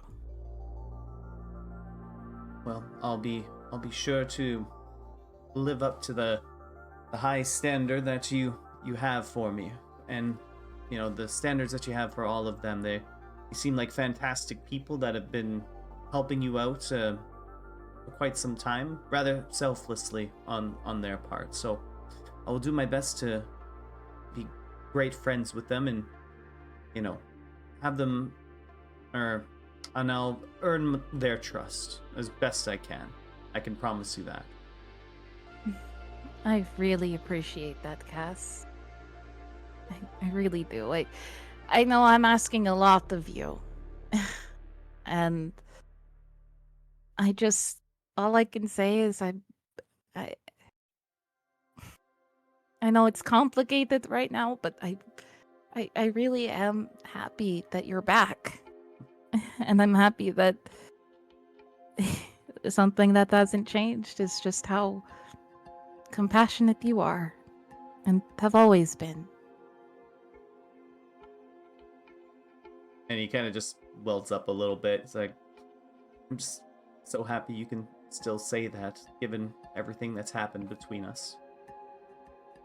Well, I mean that you've just always been so accepting of other people, so kind and warm-hearted. It surprised me because for much of my life, and even now, if I meet other Harengon, most of the time, like I'm talking like 9.5 times out of 10, it doesn't go well. Because I wasn't born in a tribe, and or because I don't look like, quite a few of them, like closer to you. Once they find that out or just see me, they treat me like I'm a monster, like something untouchable. The clans have But- always been short-sighted to shoo away any Harengon that doesn't look like them or follow their rules. But that's exactly why I fell for you, because you were different and you didn't cater to their archaic rules, and you forged your own path, not the path of the clans. It's what my parents did. We just learned that there were other ways, and that things like that, those old traditions, you don't always have to go with them just because they're tradition. Things like war and hatred for other people, that's taught. And so they wish to teach their daughter to be different. And yeah, I had the same philosophy, especially with this. And I am so glad that Des has you as a mother. Or I know you'll teach her everything about acceptance and equality and caring for other people, no matter what they look like. Yeah. It's what I want. I wish that the whole world was like that. I wish there were more people that would have open hearts and minds. There's a lot we can learn from each other, I agree. Now, Caspian, I'm sorry. We've been talking so much about me and the ducks and everything, but how are you feeling about everything? Well, needless to say, the last week has been quite fast-paced. I've just been on the hunt for your group since waking up. I told your friends that I had been tracking your party, from Onagas, learning about your victories at the Feast or Famine. I met an old acquaintance of yours as I was traveling through the desert. His name is Kozin. I traveled, to Vrento, traveled to Ballant, through Dunblane, just searching for you all. It's been just restless nights, searching for the mighty ducks. And now that I've found you, it's almost like a dog chasing its tail. And now that I've finally, found you guys, it's, I feel strange saying this, but it does feel a little bit awkward, just trying to put myself back into your life. And I don't want to impose anything, and I don't know, everything's just a little bit odd, to be truthful. And the fact that I have no recollection over the last 5 years as to what happened to me, I spend my nights just thinking about where I was, or what I was doing, or God forbid what was being done to me. I don't know. I just have no idea. All I know is that when I finally saw you, my mind was calm for the first time in a long time. I'm just so sorry that you went through all of that, and I really want to help. I don't know if there is any kind of way I can jog those memories at all. I want to help, and I especially want to know and find who's responsible for all of this. Me too. I don't want you to just live your life not knowing and living in fear that it could happen again. Well, hopefully one day we'll be able to find the means to do so. But right now, I think we should probably grab something to eat. Oh, yes, oh, yeah, I'm and her stomach growls. As soon as he brings that up, Yeah. she's like, oh, yes, I'm quite hungry. Yeah. So Casman just kind of orders over like a waiter that's near this cafe comes take your orders, and you guys just chit chat, catch up, talk about everything and nothing, and you guys spend some quality time together as we go back to the other group at the Golden Loom. Midas, at this point, it's been a few hours since you've all been there. Drag is probably bored out of her mind. Zar's maybe reading a book or two, and Eladrin is doing what Eladrin does, which is probably annoy you. And takes some time, but you do kind of finish up. Because you finish up whatever you wanted to create in the office there in the studio. Yeah, he finished making everybody's slightly updated, altered looks, as well as Zar's infused item. So, huzzah! Dun, dun, dun, dun, dun, dun, dun, dun, dun. Pokemon races. Yeah, he's gonna just start like putting his studio back in order, just cleaning up. Before hopefully seeking out the current guild master, if he's home. Does anybody want to be here? Anybody want to work? We used to be a nation. Yeah, so you tidy up the office, leave it very clean and tidy, organize all of like the bits of cloth and things like that you kind of put away in your scrap drawer. You kind of like move your nameplate, just straighten it out and all that kind of stuff. And you leave the studio behind as you head over toward Master Hillhorn's office.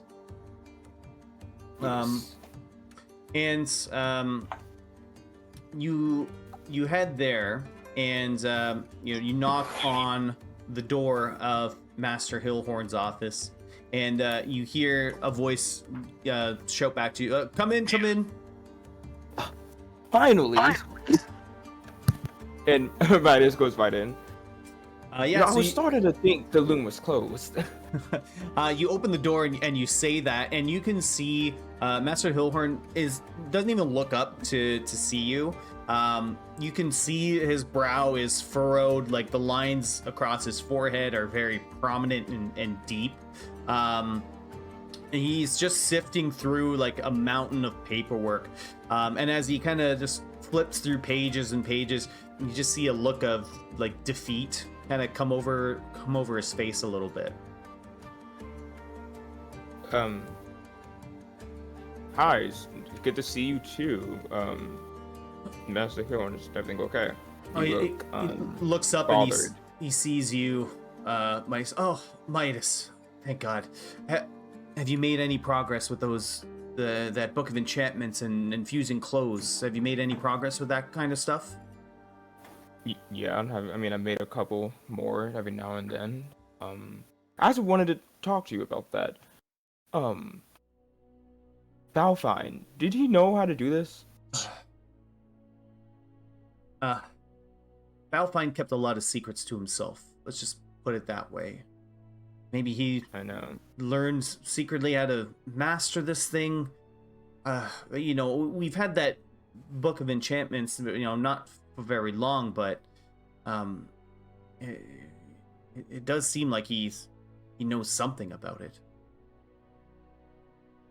I wonder if if that has to do with this exploding popularity of all of his businesses from Glasmont. Yeah, I just found out that he helped out one of the schools there, and he was updating people's uniforms and magically fixing uniforms. Oh, goodness, what can't that man do? And he says that like not as like a little bit of like praise, but also a little bit of like this fucking guy. Fucking dick rider. I mean,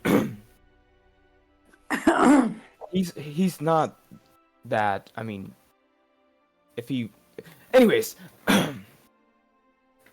do you think he left anything here when he, ran off? Any of his remaining notes? I mean, he might have some things in his office still. He haven't really gone in there since he left. Too many pieces to pick up off the ground after he left. I've kind of just been keeping my head above water, to be quite honest. And now with his businesses expanding all throughout Stellaris, did you hear they have a shop in Baland? Yes. Oh my! Like, how did he get his stuff over there already? That's insane. He's not even working in the shop. He has people selling his stuff. It's not. The client relationship isn't there. It's just not what it should be. It's really annoying, honestly. Midas, I know you two had a little bit of a tenuous relationship, but you were probably one of the closest people to him. Did he ever say anything about leaving the Golden Loom and starting his own business? I mean, no. After I finished my apprenticeship under him, I didn't really have to report directly to him. But even then, he never really mentioned his plans for outside the loom. It was the loom or nothing. I mean, that's what he taught me. So I assume he just followed that path too. I mean, just with the speed at which he's expanding his enterprise, it feels like he's been planning this and making connections for months before he did what he did and left the Golden Loom. You know how hard I've had to fight to keep his establishment out of Rento? I mean, at least that's something. At least we still have something. Do you know there's nobody working at the front desk? You came and paid receptionist. That is crazy. Listen, we've had to cut corners here and there, and obviously you've noticed some of the studios have closed down. We've had to ask some of the Loom members to pay their dues, but unfortunately Balfine is taking the lion's share of the work throughout Stellaris, and well, I'm afraid the Golden Loom is suffering for it. That is frustrating, honestly. I don't even know. It doesn't even make sense how he's doing this. He didn't even know how to do infusions like that. Well, someone has either sparked his imagination or taught him something. I don't know how he's doing all this stuff. But I actually sent Vanros over to Glasmont to investigate a little bit, to see how he's doing all of this, how he's running his business. A little espionage for Vanros. When do you send him? I probably sent him just maybe 5-6 days ago, I'd say. So he should be in Glasmont by now. I told him to do whatever he could to try and get into Balfine's good graces. Good luck with that. Yeah, I know, a little bit of a I've worked mountain under to him climb. for years, and I barely did that. Well, needless to say, we have to find some kind of information on him. So hopefully Vanros will find something worthwhile and report it back to me, and maybe we can have some actionable intel for us to work with. I could try also. You would do that? Well, Yeah. I think that what I would like you to focus on, Midas, is learning how to make those enchantments and things like that a little bit en masse. Or we need some kind of new hot ticket item to bring the sales back. And you're one of the most talented craftsmen in the guild. So if anyone would be able to do it, I know it would be you. Yeah, that's what I figured. I will try. Don't worry. I'm working hard. And A couple wrenches being thrown my way, but don't worry. well, I'll do what I can. creative blocks happen to the best of us. It's okay. We just gotta That's keep one word for it. just keep working through it, and I'm sure the inspiration will spark your imagination. But you said you wanted to go see Alfine's old office. Yeah, maybe I could find something there, maybe a couple of his notes. I mean, that's how, I got started here. Might as well see if I can spark anything new. Certainly. Just a moment, and he reaches down into a desk, pulls out just a singular key on just a little rope chain, and says, "Here's the key to his office." Thank you. Well, hopefully you find something good in there. Like I said, we haven't really been in there since he left, but I don't blame you. yeah. Well, I'm gonna get back to this paperwork, so let me know if you find anything. Sounds good. And Hillhorn just goes back, to the mountain of paperwork that's in front of him. And as you leave his office, the three amigos are just standing out front of the out front of his office, waiting for you. Oh, hi everyone. Hey, did you find someone? What are you Oh. doing? Yes, I spoke to the current master. We just chatted a bit. Gotta stay up to date on trends and whatnot.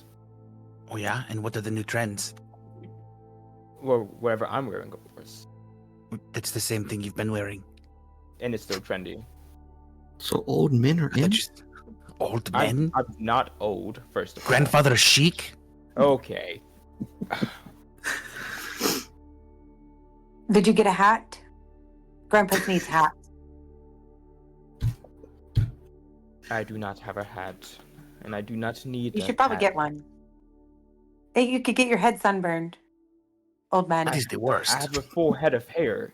Are you balding? I Is have it a not. wig? It Is is this not. a toupee? Oh my god, Midas has a toupee! It's a good headpiece. You should be proud of Looks it. pretty real, but Drag, contact Corey right now and tell him Midas has a toupee. Do not waste the sending stone. totally worth the sending stone for the day, This is right? the It is reason not. for the sending stone. You need to tell her. This is She why needs I to do know. not want you to have it. Oh my god. Midas has toupee. I do not. Do we also want to tell her we're ready to meet up? I have to run a quick errand, but after Another? that, We're going to run? I'm going to run. It's super quick, I promise. We're going to run. All right. Yes, we're Are all you marked? going. Get set. Run. We are. I. Go. Where are we Oh running? my god. That way. He Following points in the Midas. opposite direction. Well, I run the wrong way. Suckers. Every Zara, what are you doing? Drag, what are you doing when he does that? I think I start in the wrong direction and then pivot and turn, follow Midas. I'm like 5 steps behind, but like I see it and then I turn. I'm following Eladrin, so if he keeps going, I'm like legit like racing, like just trying to have fun. Thing. All right, I'm gonna beat you, Eladrin. you just scamper off in the wrong direction. Yeah. Into like studios, like messing stuff up, just like in and out of doors. swinging on bars and Yep. wrecking empty rooms. Scooby-Doo style, we could like Oh, enter Lord. in one room, put a piece of clothing on, enter out, put a hat on. Go out of the other one, yeah. The Uh, hallway. So, Midas, you head over to Balfine's room with Drag right behind you. The room's only a few doors down from Hillhorn's office, but as you approach, it clearly has not been accessed for a long time, given the accumulation of dust on the doors. As you insert the key and open the latch, the doors are kind of just slightly jammed a little bit, and you got to kind of, put your shoulder into it a little bit to forcefully budge open the door, but it does open after you do that. And as you enter into the room, Drag, you see all this as well, but the room is in complete disarray. There are scraps of tattered cloth and parchment containing incomplete designs, and all of these things litter the floor. The shelves here are bare, as Balfine had either taken whatever he had created with him, or he had thrown it out into the streets for free. And a not so fond memory of the rug man, who is now a reformed honey salesman, pops into your mind, Midas. Oh God.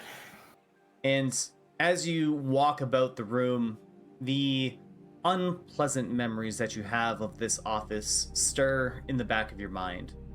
Tracing the skin of your finger across his dusty desk, a memory flashes that gives you goosebumps along your spine, and the hair on the back of your neck stands on edge. The lone mannequin in Balfine's office stands firmly in place as it always has, because you know that Balfine props it up with an immovable rod.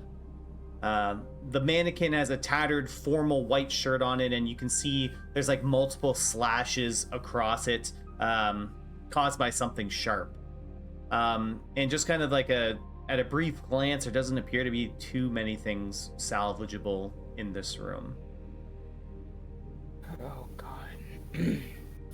Yeah, as Midas is walking around, his hand is kind of his metal hand is feeling for his non-metal hand, kind of like a ghost limb in a way, kind of feeling for something that's not there. Realizing that, hey, that thingy he used to have is no longer there, he kind of put his hand to the side.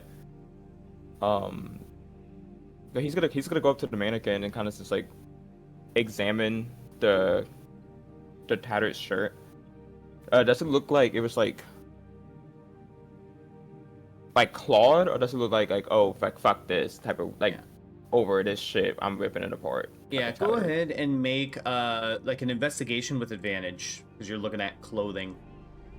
Word. Ooh, gotta reconnect. Ah.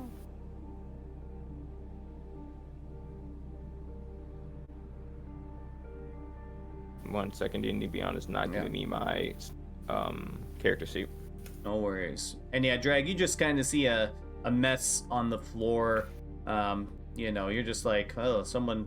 You get the impression someone was wanting to cause a little bit of chaos on their way out. Yeah, I'm who's so messy? He is very messy, right? City home.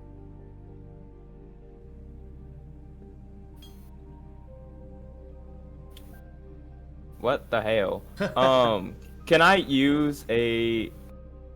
One second, let me make sure I do this correctly, because this is new. Where is it? We're all Flash of Genius? A Flash of Genius, yes, and add a +3. Yeah. Amazing, okay. Yeah, so taking a look at the tattered shirt, it doesn't appear to be it's not jagged, the edges aren't jaggedly cut. They do appear to be clean cut. Just given your experience, it could be either a really sharp knife, or could even be scissors that cut into this thing. And you kind of get the impression that it was more a screw this, F this place kind of venting on a mannequin. Mm-hmm. but yeah, looking about, and you kind of, go to move the mannequin a little bit, but it is like firmly in place, as you've seen Balfine like place this mannequin's body on top of the immovable rod that is like inside of it. Gotcha. Yeah. Cool. Midas is gonna move away from the mannequin now and go up to the desk and so start like opening drawers. He's like low key getting like flashbacks as he does this, but he's pushing through it. Yeah, so go ahead and just roll investigation again, just without advantage. Mm-hmm.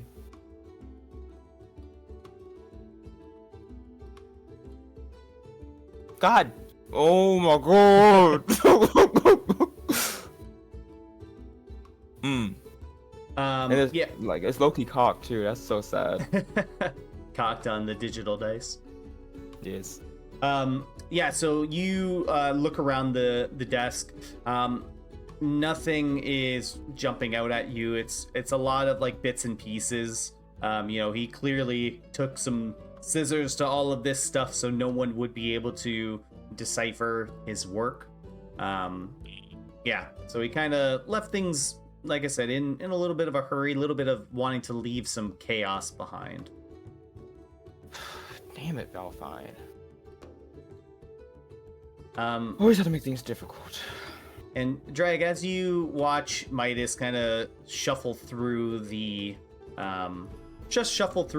desk and paperwork, things like that, that mannequin is like, you're interested in the mannequin and how it is like just suspended in the air. Yeah, I'm like, I don't really want to touch anything. I walk in like really carefully, and then I like poke the mannequin and like try to pass my hand kind of around it to see how it's floating. Mm-hmm. Do I see anything? Yeah, so you kind of like the mannequin just appears to be like suspended in midair, and it's only like an upper torso of it. Probably maybe goes down to like, I would say like low to like above the groin in terms of like torso length. So like you kind of like put your arms underneath it, there's nothing there, nothing around it. So you grab a hold of it and kind of shake it a little bit, and you kind of feel it like moving up a little bit when you get your hands on it. Ah! And she steps away from it. And it just like it just goes whoop, like just goes down back like an inch. Right back where it was. Yeah. It's I'm like, magic. that thing's creepy. It is just magic. So yeah, Drag, it's you spooked you there, but you go back over to it and just kind of take another look at it, and you grab a hold of it again, and you lift it up a little bit higher, and you kind of lift it up above your head, and where its body was, the mannequin's body was, you see just a vertical rod that's just suspended in the air. Oh, I get it now. And she doesn't really, so she puts it back down. How do you put the? Oh, yeah, go ahead, Mice. Go ahead. Does Midas like see this like in the corner of his eye? Oh yeah. You've kind of given up on the desk, seeing how everything's just destroyed, and you just see Drag like lifted up, and the immovable rod is just suspended in the air. Drag. What? It's he'll go up to it, like press the button on the rod. Yeah, it just clicks, and yeah, it's out. Now you can move it. It's magic, Drag. I love magic. I do too. Just rolls his eyes. Let's see. Just kind of just twirls with it. And as you twirl it, you kind of spin it around, and a piece of parchment kind of comes out of one of the ends of it. Oh, what the fuck? I mean, What's it say? He'll let me read it, Drag. And he'll pick up the parchment.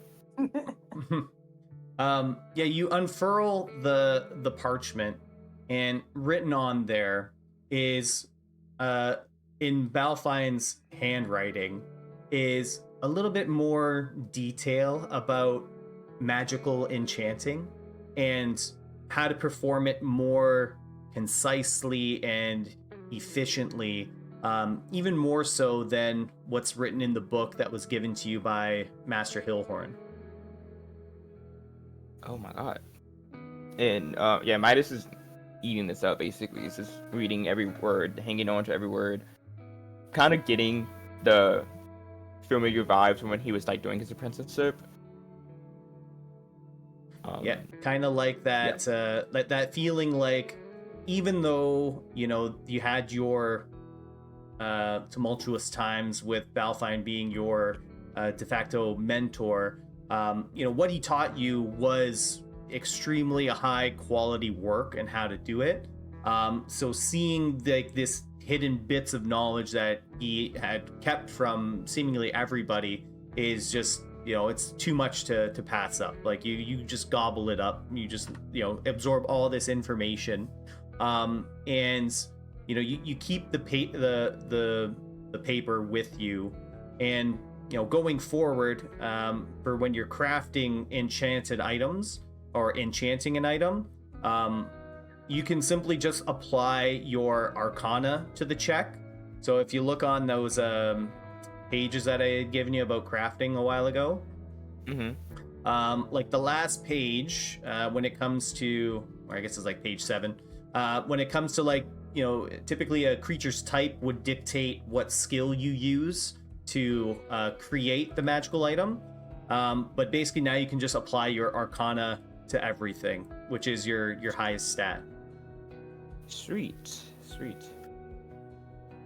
Yeah, Midas is he's excited when he get new knowledge and be able to enhance his craft, kind of ignoring the fact that it is from him. He's kind of like holding it close to his chest, as well as the rod, really just satisfied that he can do better now. But outside of that, there doesn't appear to be really anything else in this room. Yeah, Midas is gonna just look around after taking a bit to like really absorb the information.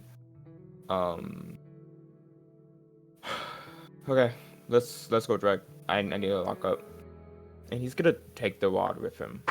Yeah, absolutely. You can add immovable rod. Hell yeah. Your inventory. It's gonna be his emotional support rod. That could go one of two ways. So as you you and Drag leave the area, you just hear what equates to like 2 children running amok throughout the halls. No one's there to curb their bad behavior, so they're just running amok. Ladrin, look! I found a hat. A hat? Oh, look at this! I found a scarf. Oh, here, put Boys. the hat with your scarf. Yes? Yes. What are y'all doing? I found a scarf. I found a hat. Are you gonna pay for them? There is no one here to pay. Yeah, it's kind of empty. There's not like a price tag. It doesn't say here. $14.99. Midas holds out his hand.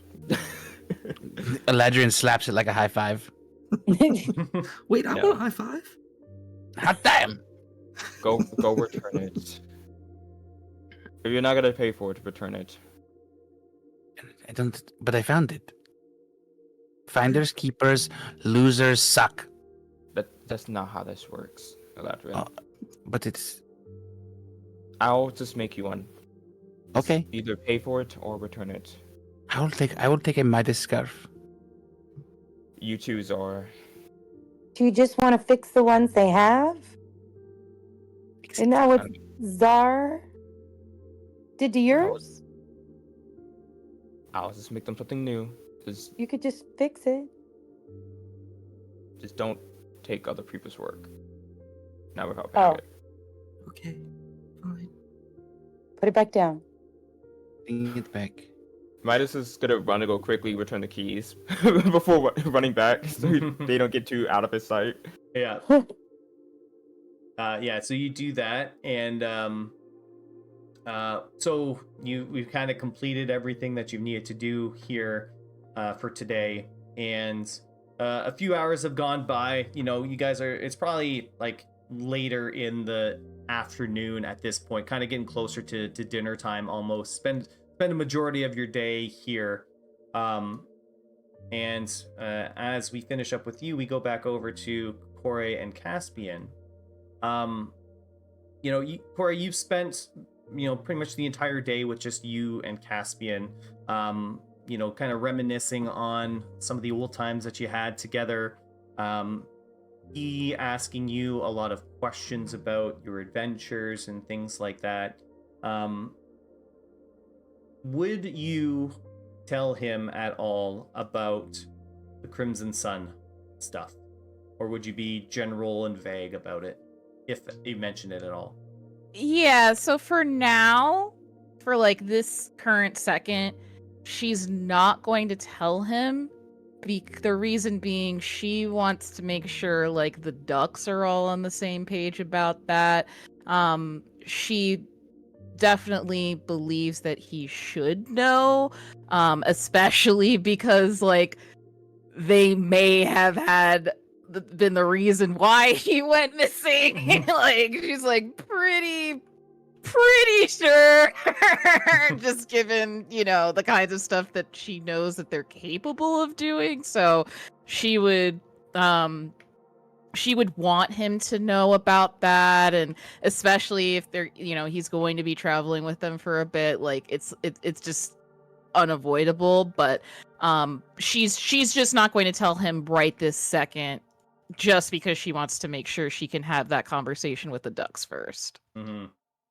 Yeah, so you guys just have general conversation. You keep things very vague. Caspian is really interested in like how your magic is manifested, things like that, because you didn't have these kind of abilities the last time you guys were together.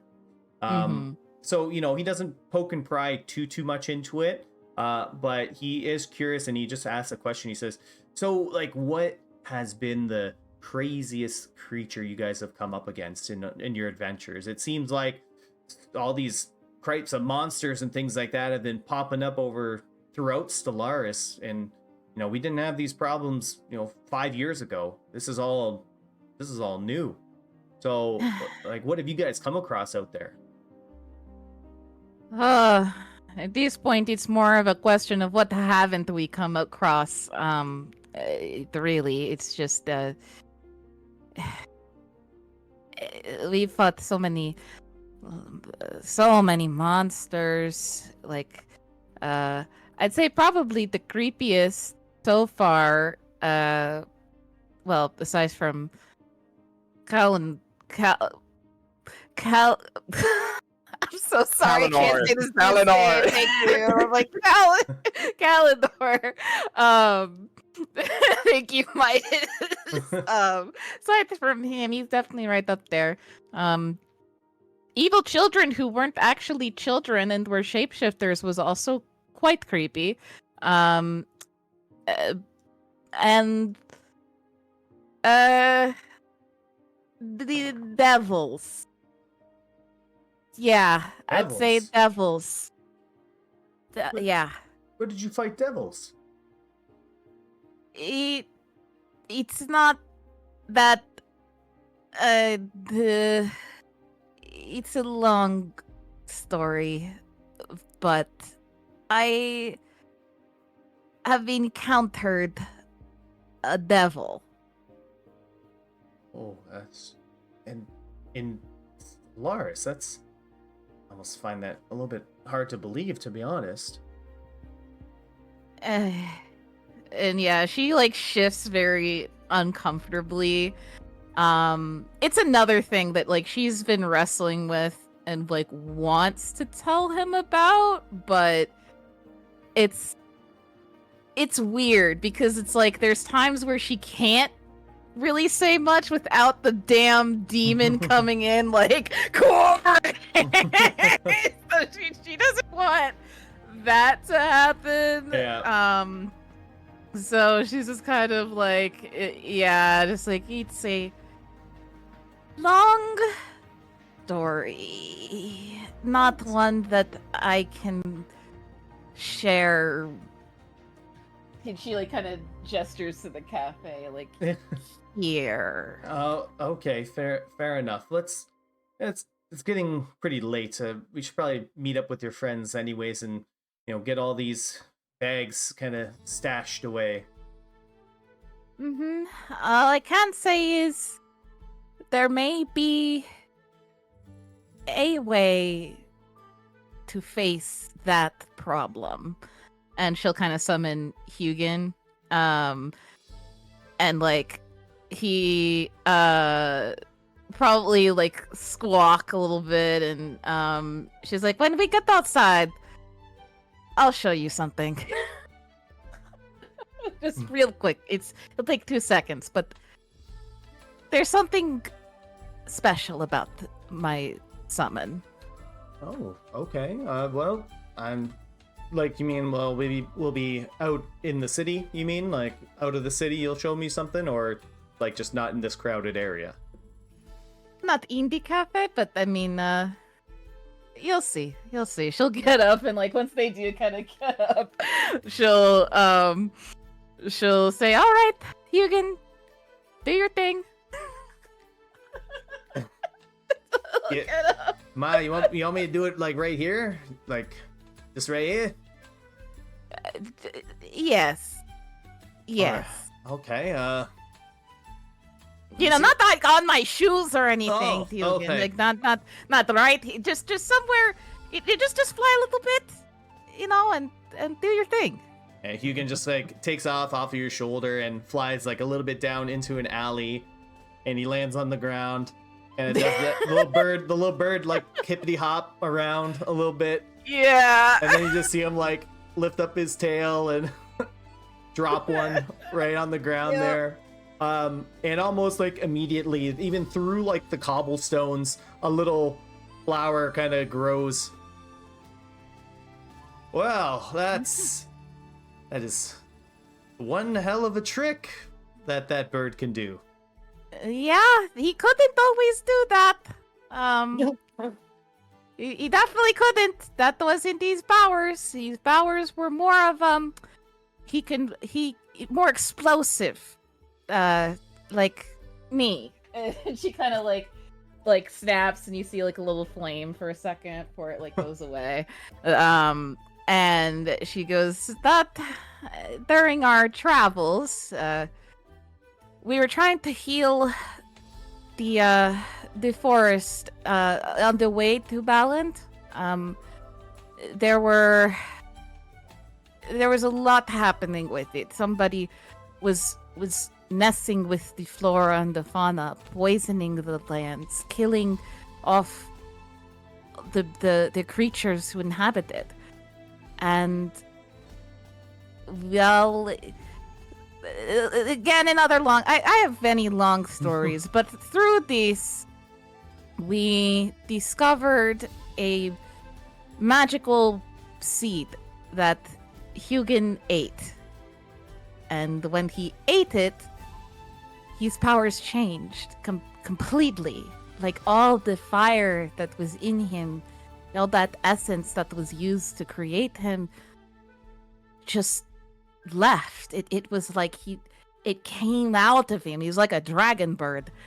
And now he can grow flowers from his shit. Well, from fire to plants. An interesting development in that bird's life. Yes, it's weird, but devils, this particular one does not like that. it scares her. Your bird scares the devil. Okay. Mm-hmm.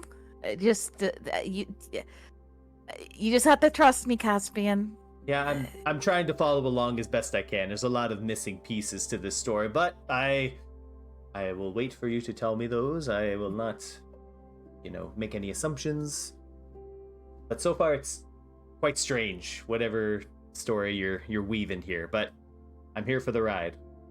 Yes. You just know it's one of the things that we as the ducks we'll have to face eventually, I think. And I specifically will have to face it. And as you continue the conversation with Caspian, you feel a very gentle nudge on your shoulder, Kore. Oh? Yeah, she'll immediately look over her shoulder what? Yeah, you turn around and you see a paper bird. Kind of just lands on the floor after you gaze upon it. It just lands kind of right in front of you.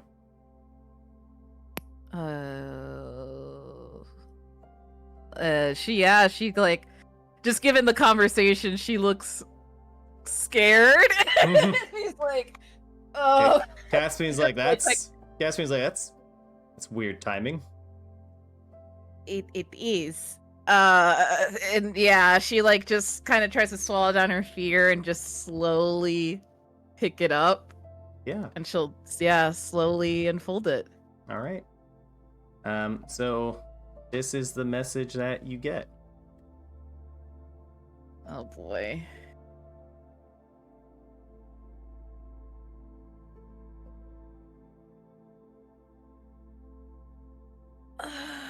He's reading.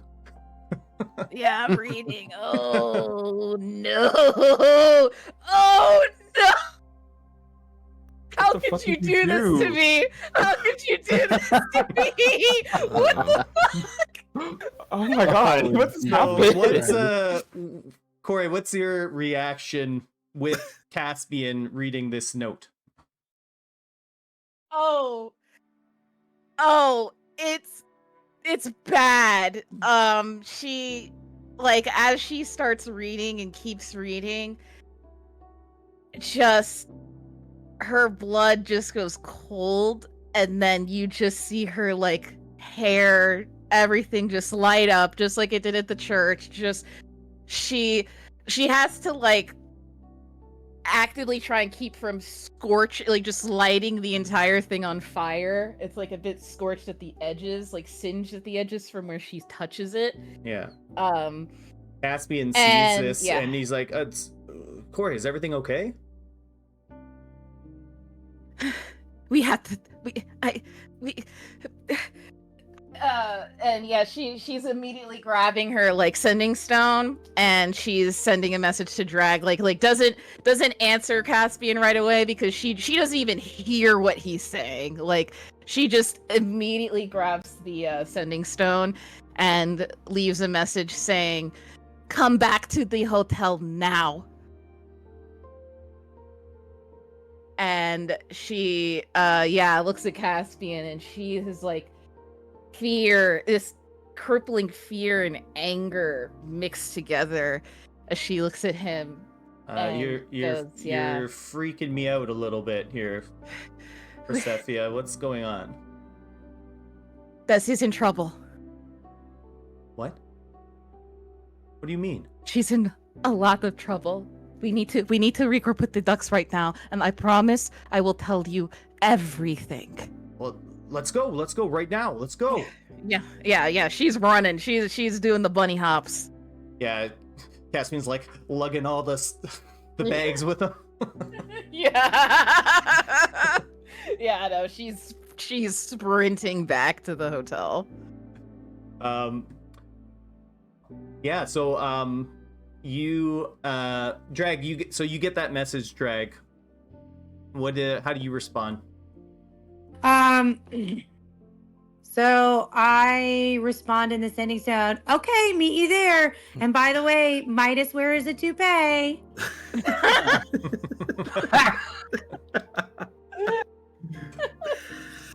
You know, in better circumstances, Corey would have laughed at that. But yeah, no, she's booking it. Obviously, Drag has no idea about the sense of urgency. Yeah. But So- we still kind of hurry back. All right, Okay. yeah. So Drag, you tell everyone to get back, and Drag, your group gets there before Corey does. So you guys are just kind of waiting in the lobby of the Crimson Echo Hotel, and it's not too long before Corey enters as well, looking almost out of breath, tons of panic in her face and voice, and you guys can see it immediately when she walks in, or barges in, I should say. Yeah, oh yeah, she's bursting in. The door itself catches fire when she opens it and runs in. A lot of the Yeah, Crimson yeah. Echo hotel staff are like, "Oh my word!" yeah. Oh my word. Oh. And yeah, even her feet. It's just there's embers and ash as she walks, runs, and as soon as she sees the ducks, she says, "Oh, thank the gods you're here. I just got a paper bird message from Quinn." And yeah, once they're kind of alone, secluded, she's going to read it for everybody. And she says, she reads it as, "Corey, the most amazing thing has happened. Caspian is back. He walked into the stopover, and I knew it was him. I'd never forget his face. So I went up and gave him a few good whacks for you. He came looking here for you. Did not have a copper to his name. He was saying he was kidnapped, which I don't believe, so I've been keeping my eye on him. He and Des met each other. I'm sorry you weren't here to see it, but he and Des have bonded so quickly. He's spending all his time with her, getting to know her. All they are missing is you, Corey. Get home when you can. She sent this 3 days ago." Doesn't make any sense. We have Caspian right here. Zar will kind No. of immediately open his book, and flame will start to kind of form in his hand, and he'll point it towards Caspian. Be like, "All right, who are you? I knew I didn't trust you. Look, you've been Zar. gone for 5 years from the Czar! Stop! What do you mean? How are we trusting this guy? Zar, He's him! How do you know point your that? thing I know that because he knew my name. My true name. This is him. This man I've been spending my time with, that we went through all the damn hoops to get. This is him. He's been with us also. He was with us 3 days ago. Zar, use the glasses. The glasses? Just put the glasses on. Just Okay. Use the glasses. Who am I using the glasses? Who am I using the glasses on? who do you think? Caspian. Oh, okay. But these glasses, what? What the? Corey. Shh. Could I have attuned to those glasses in our time in the shop and Yeah. stuff like that? Yeah, Okay. since you guys have it's been more than, I think it only takes a half hour or an hour or something like that to attune. So you Okay, definitely cool. had enough time. Yeah, I'll kind of look at Caspian, kind of judgingly and untrustful, and I'll cast Charm Person through the glasses. Does the charm person have a certain DC to it? Or Oh, is yeah. it Yeah, Does. yeah, is it based on the item, or is it Zar's? Yes, it's the item. item, yeah. So Wisdom The DC. 13. Yeah. Okay. Yeah, so Caspian looks you in the eyes like, those are really cool glasses. Thank you. Are you the real Okay. Caspian? Yeah, who, of course. Who would I be? Have you ever met your daughter?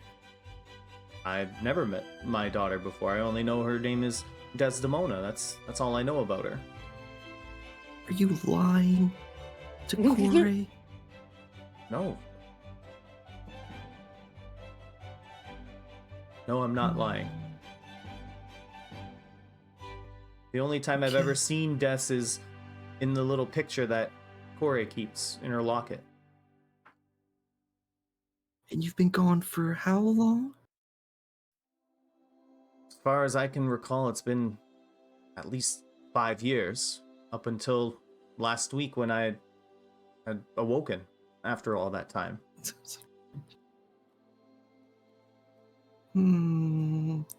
Midas? Drag leans over and says, We met "That's up with him him his 3 favorite days number." ago. What's your favorite number? 3. That's it. He looks at Corey.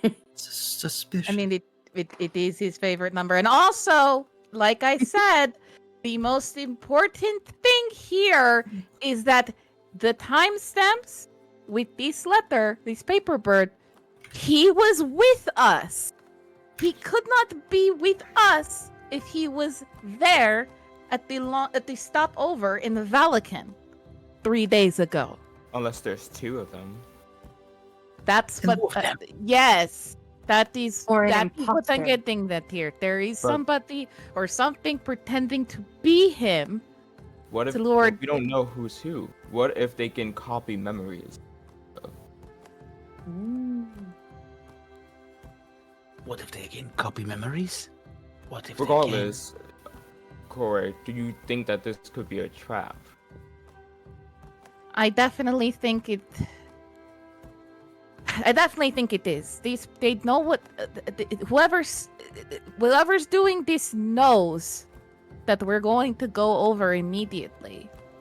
I mean, we should. It's your daughter. Yes, I mean we have to. That's what Yes. I'm just saying. This is calculated, and I think we all know who could be responsible for it. With that in I think- mind, should we bring you know who? Voldemort? Caspian.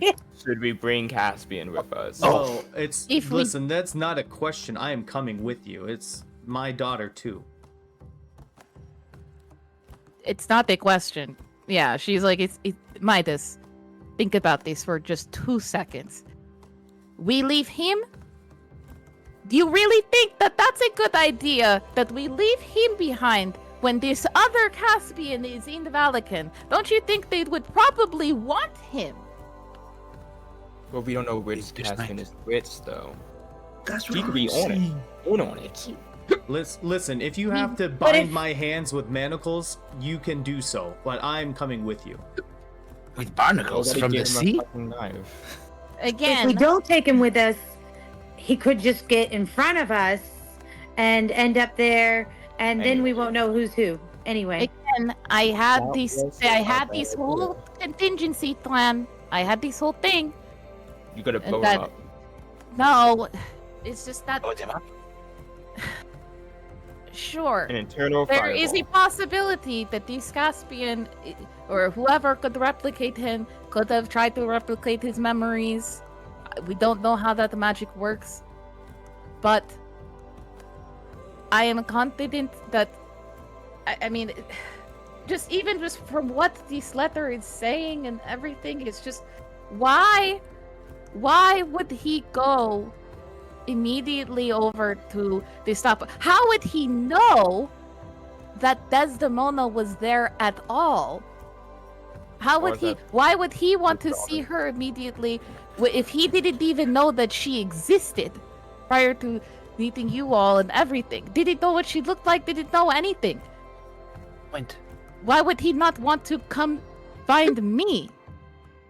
That's Well, that is we're true. gonna go Good find that question. out.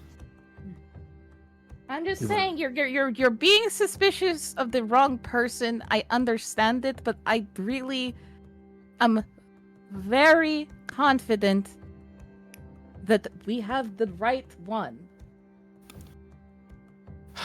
I'm Okay. trust you on this, Corey. I get the concern, I do.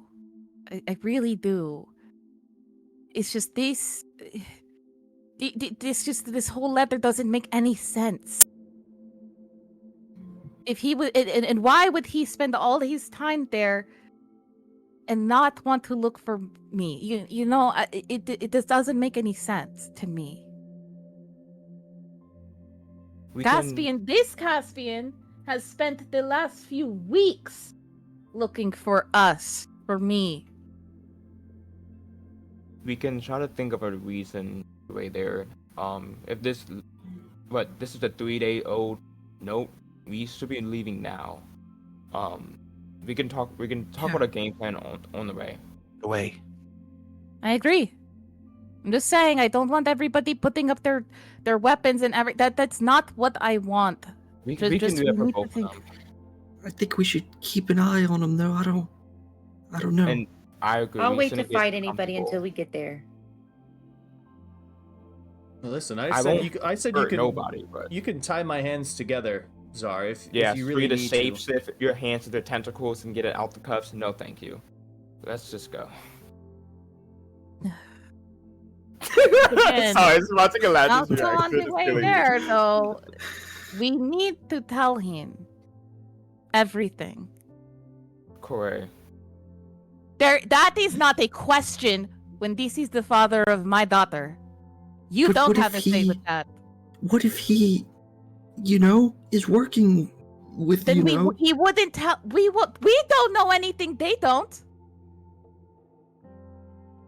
Okay. You know what, Corey? Go ahead. And this is hope nothing bad happens.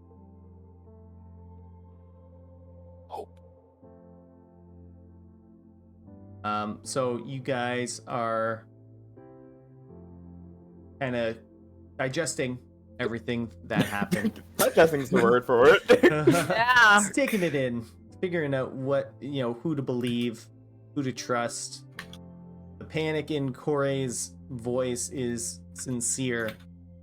And with that letter and your decision to head over there as soon as possible, that's where we'll end tonight's session.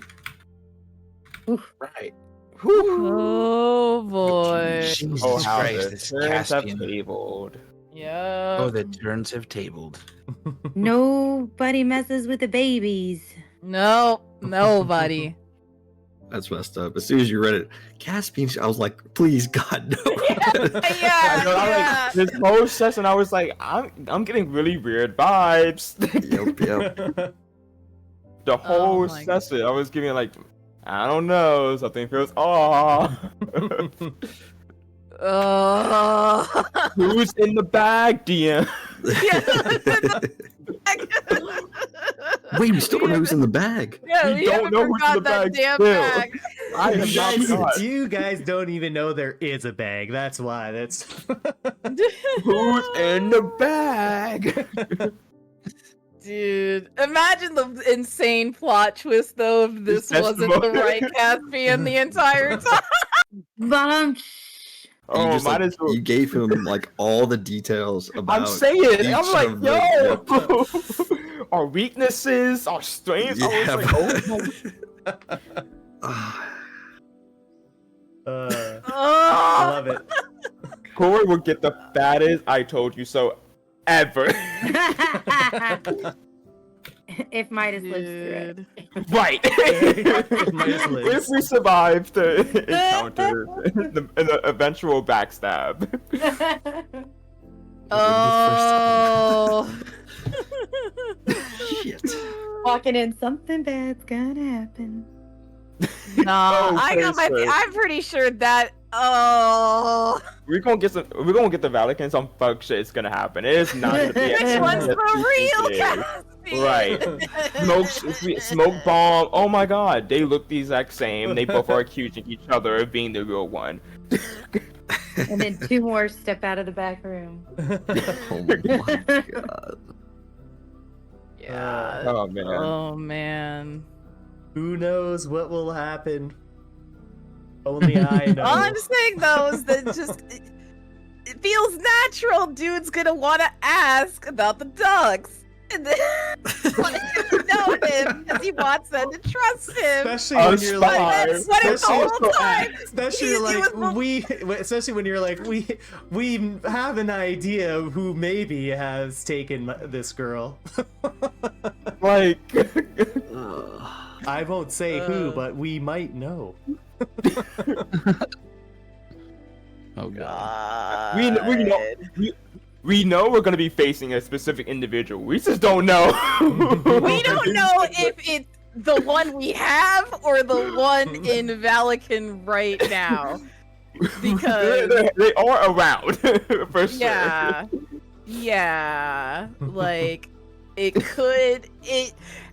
really could go either way, which is why I'm scared. Because I'm not gonna be happy with one of the outcomes. I would be so pissed. I'm gonna be. You're telling me I'm gonna be so mad. We might have called it from the beginning. If nobody listens to it. Oh, I didn't Yes, suspect it until just now. Yeah. turn on each other. Perfect. Yeah, we're turning. It's already happening now. What What if that's what the Crimson Moon wants? Is for us Yeah. to turn on each other? Yeah. They're playing mind games. We're playing checkers What and if they're we playing do chess. have? What if we do have the real one and they want us to turn on each other and like have all these seeds of doubt and everything? Like, brother. When and has then- any newcomer come into the group and been like a positive thing? You know what I mean? Like it's always a backstab somehow. Mo didn't backstab us. Kosha That's didn't true. backstab us. I'm talking about the kids, you know? Kosa who else? didn't backstab us. Yeah, Kosa didn't. So eventually, we're gonna get backstabbed. Backstabbed, yeah. I think we've rolled the dice apparently too many times now. Right, eventually we're gonna get that nat one. Like, the dice Yeah. gods. Caspian. I wish those glasses had true sight, dude. oh man, I was I like, know. please. Oh, Oh, God the sad damn part, it. the sad part is we don't know if he failed on that. Yeah. yeah, you don't know. You don't know. Damn it! God, he doesn't know. Are there any cool wizards in Brento that we can welcome? So fuck Zar's drag. Yeah, fuck Zar's drag. Nah, he ain't got it. Wait, fuck Zar's what? Fuck Zar's drag. Really, because I said if any cool wizards? wizards in Brento we could hit up that maybe have a little bit of true sight. Yeah. Go pass through real quick. Yeah. I was thinking more like a teleport, like get us to Valican, like now. Right. Oh. Well, Well, see y'all next week. Get to see what happens. Is it not next week? yeah, next week. Oh, it is Yeah, next Okay, week. good. Because I was ready to explode. Okay, amazing. I will see y'all next week. Oh wait, actually, Oh, Die. that is. You already That's- said you said yes, so you must go. No, I will not be free that week. Do you feel your bones melting from the Sweet. inside? Can we play Wednesday? Or actually, wait. The 26th. I need to double check. Hold on, no, because I saw. Okay, 26th, not 25th. Okay. No, I can play. You may live. Yeah. Girlfriend's birthday is next week, but I was thinking in my head, oh wait, shit, is Thursday the 25th? No, it's the 26th. We're good. Amazing. Okay. Yeah. On that note, good night, everyone. Good night. Good night, I guys. hate you, DM. Yay! Hooray! Oh golly.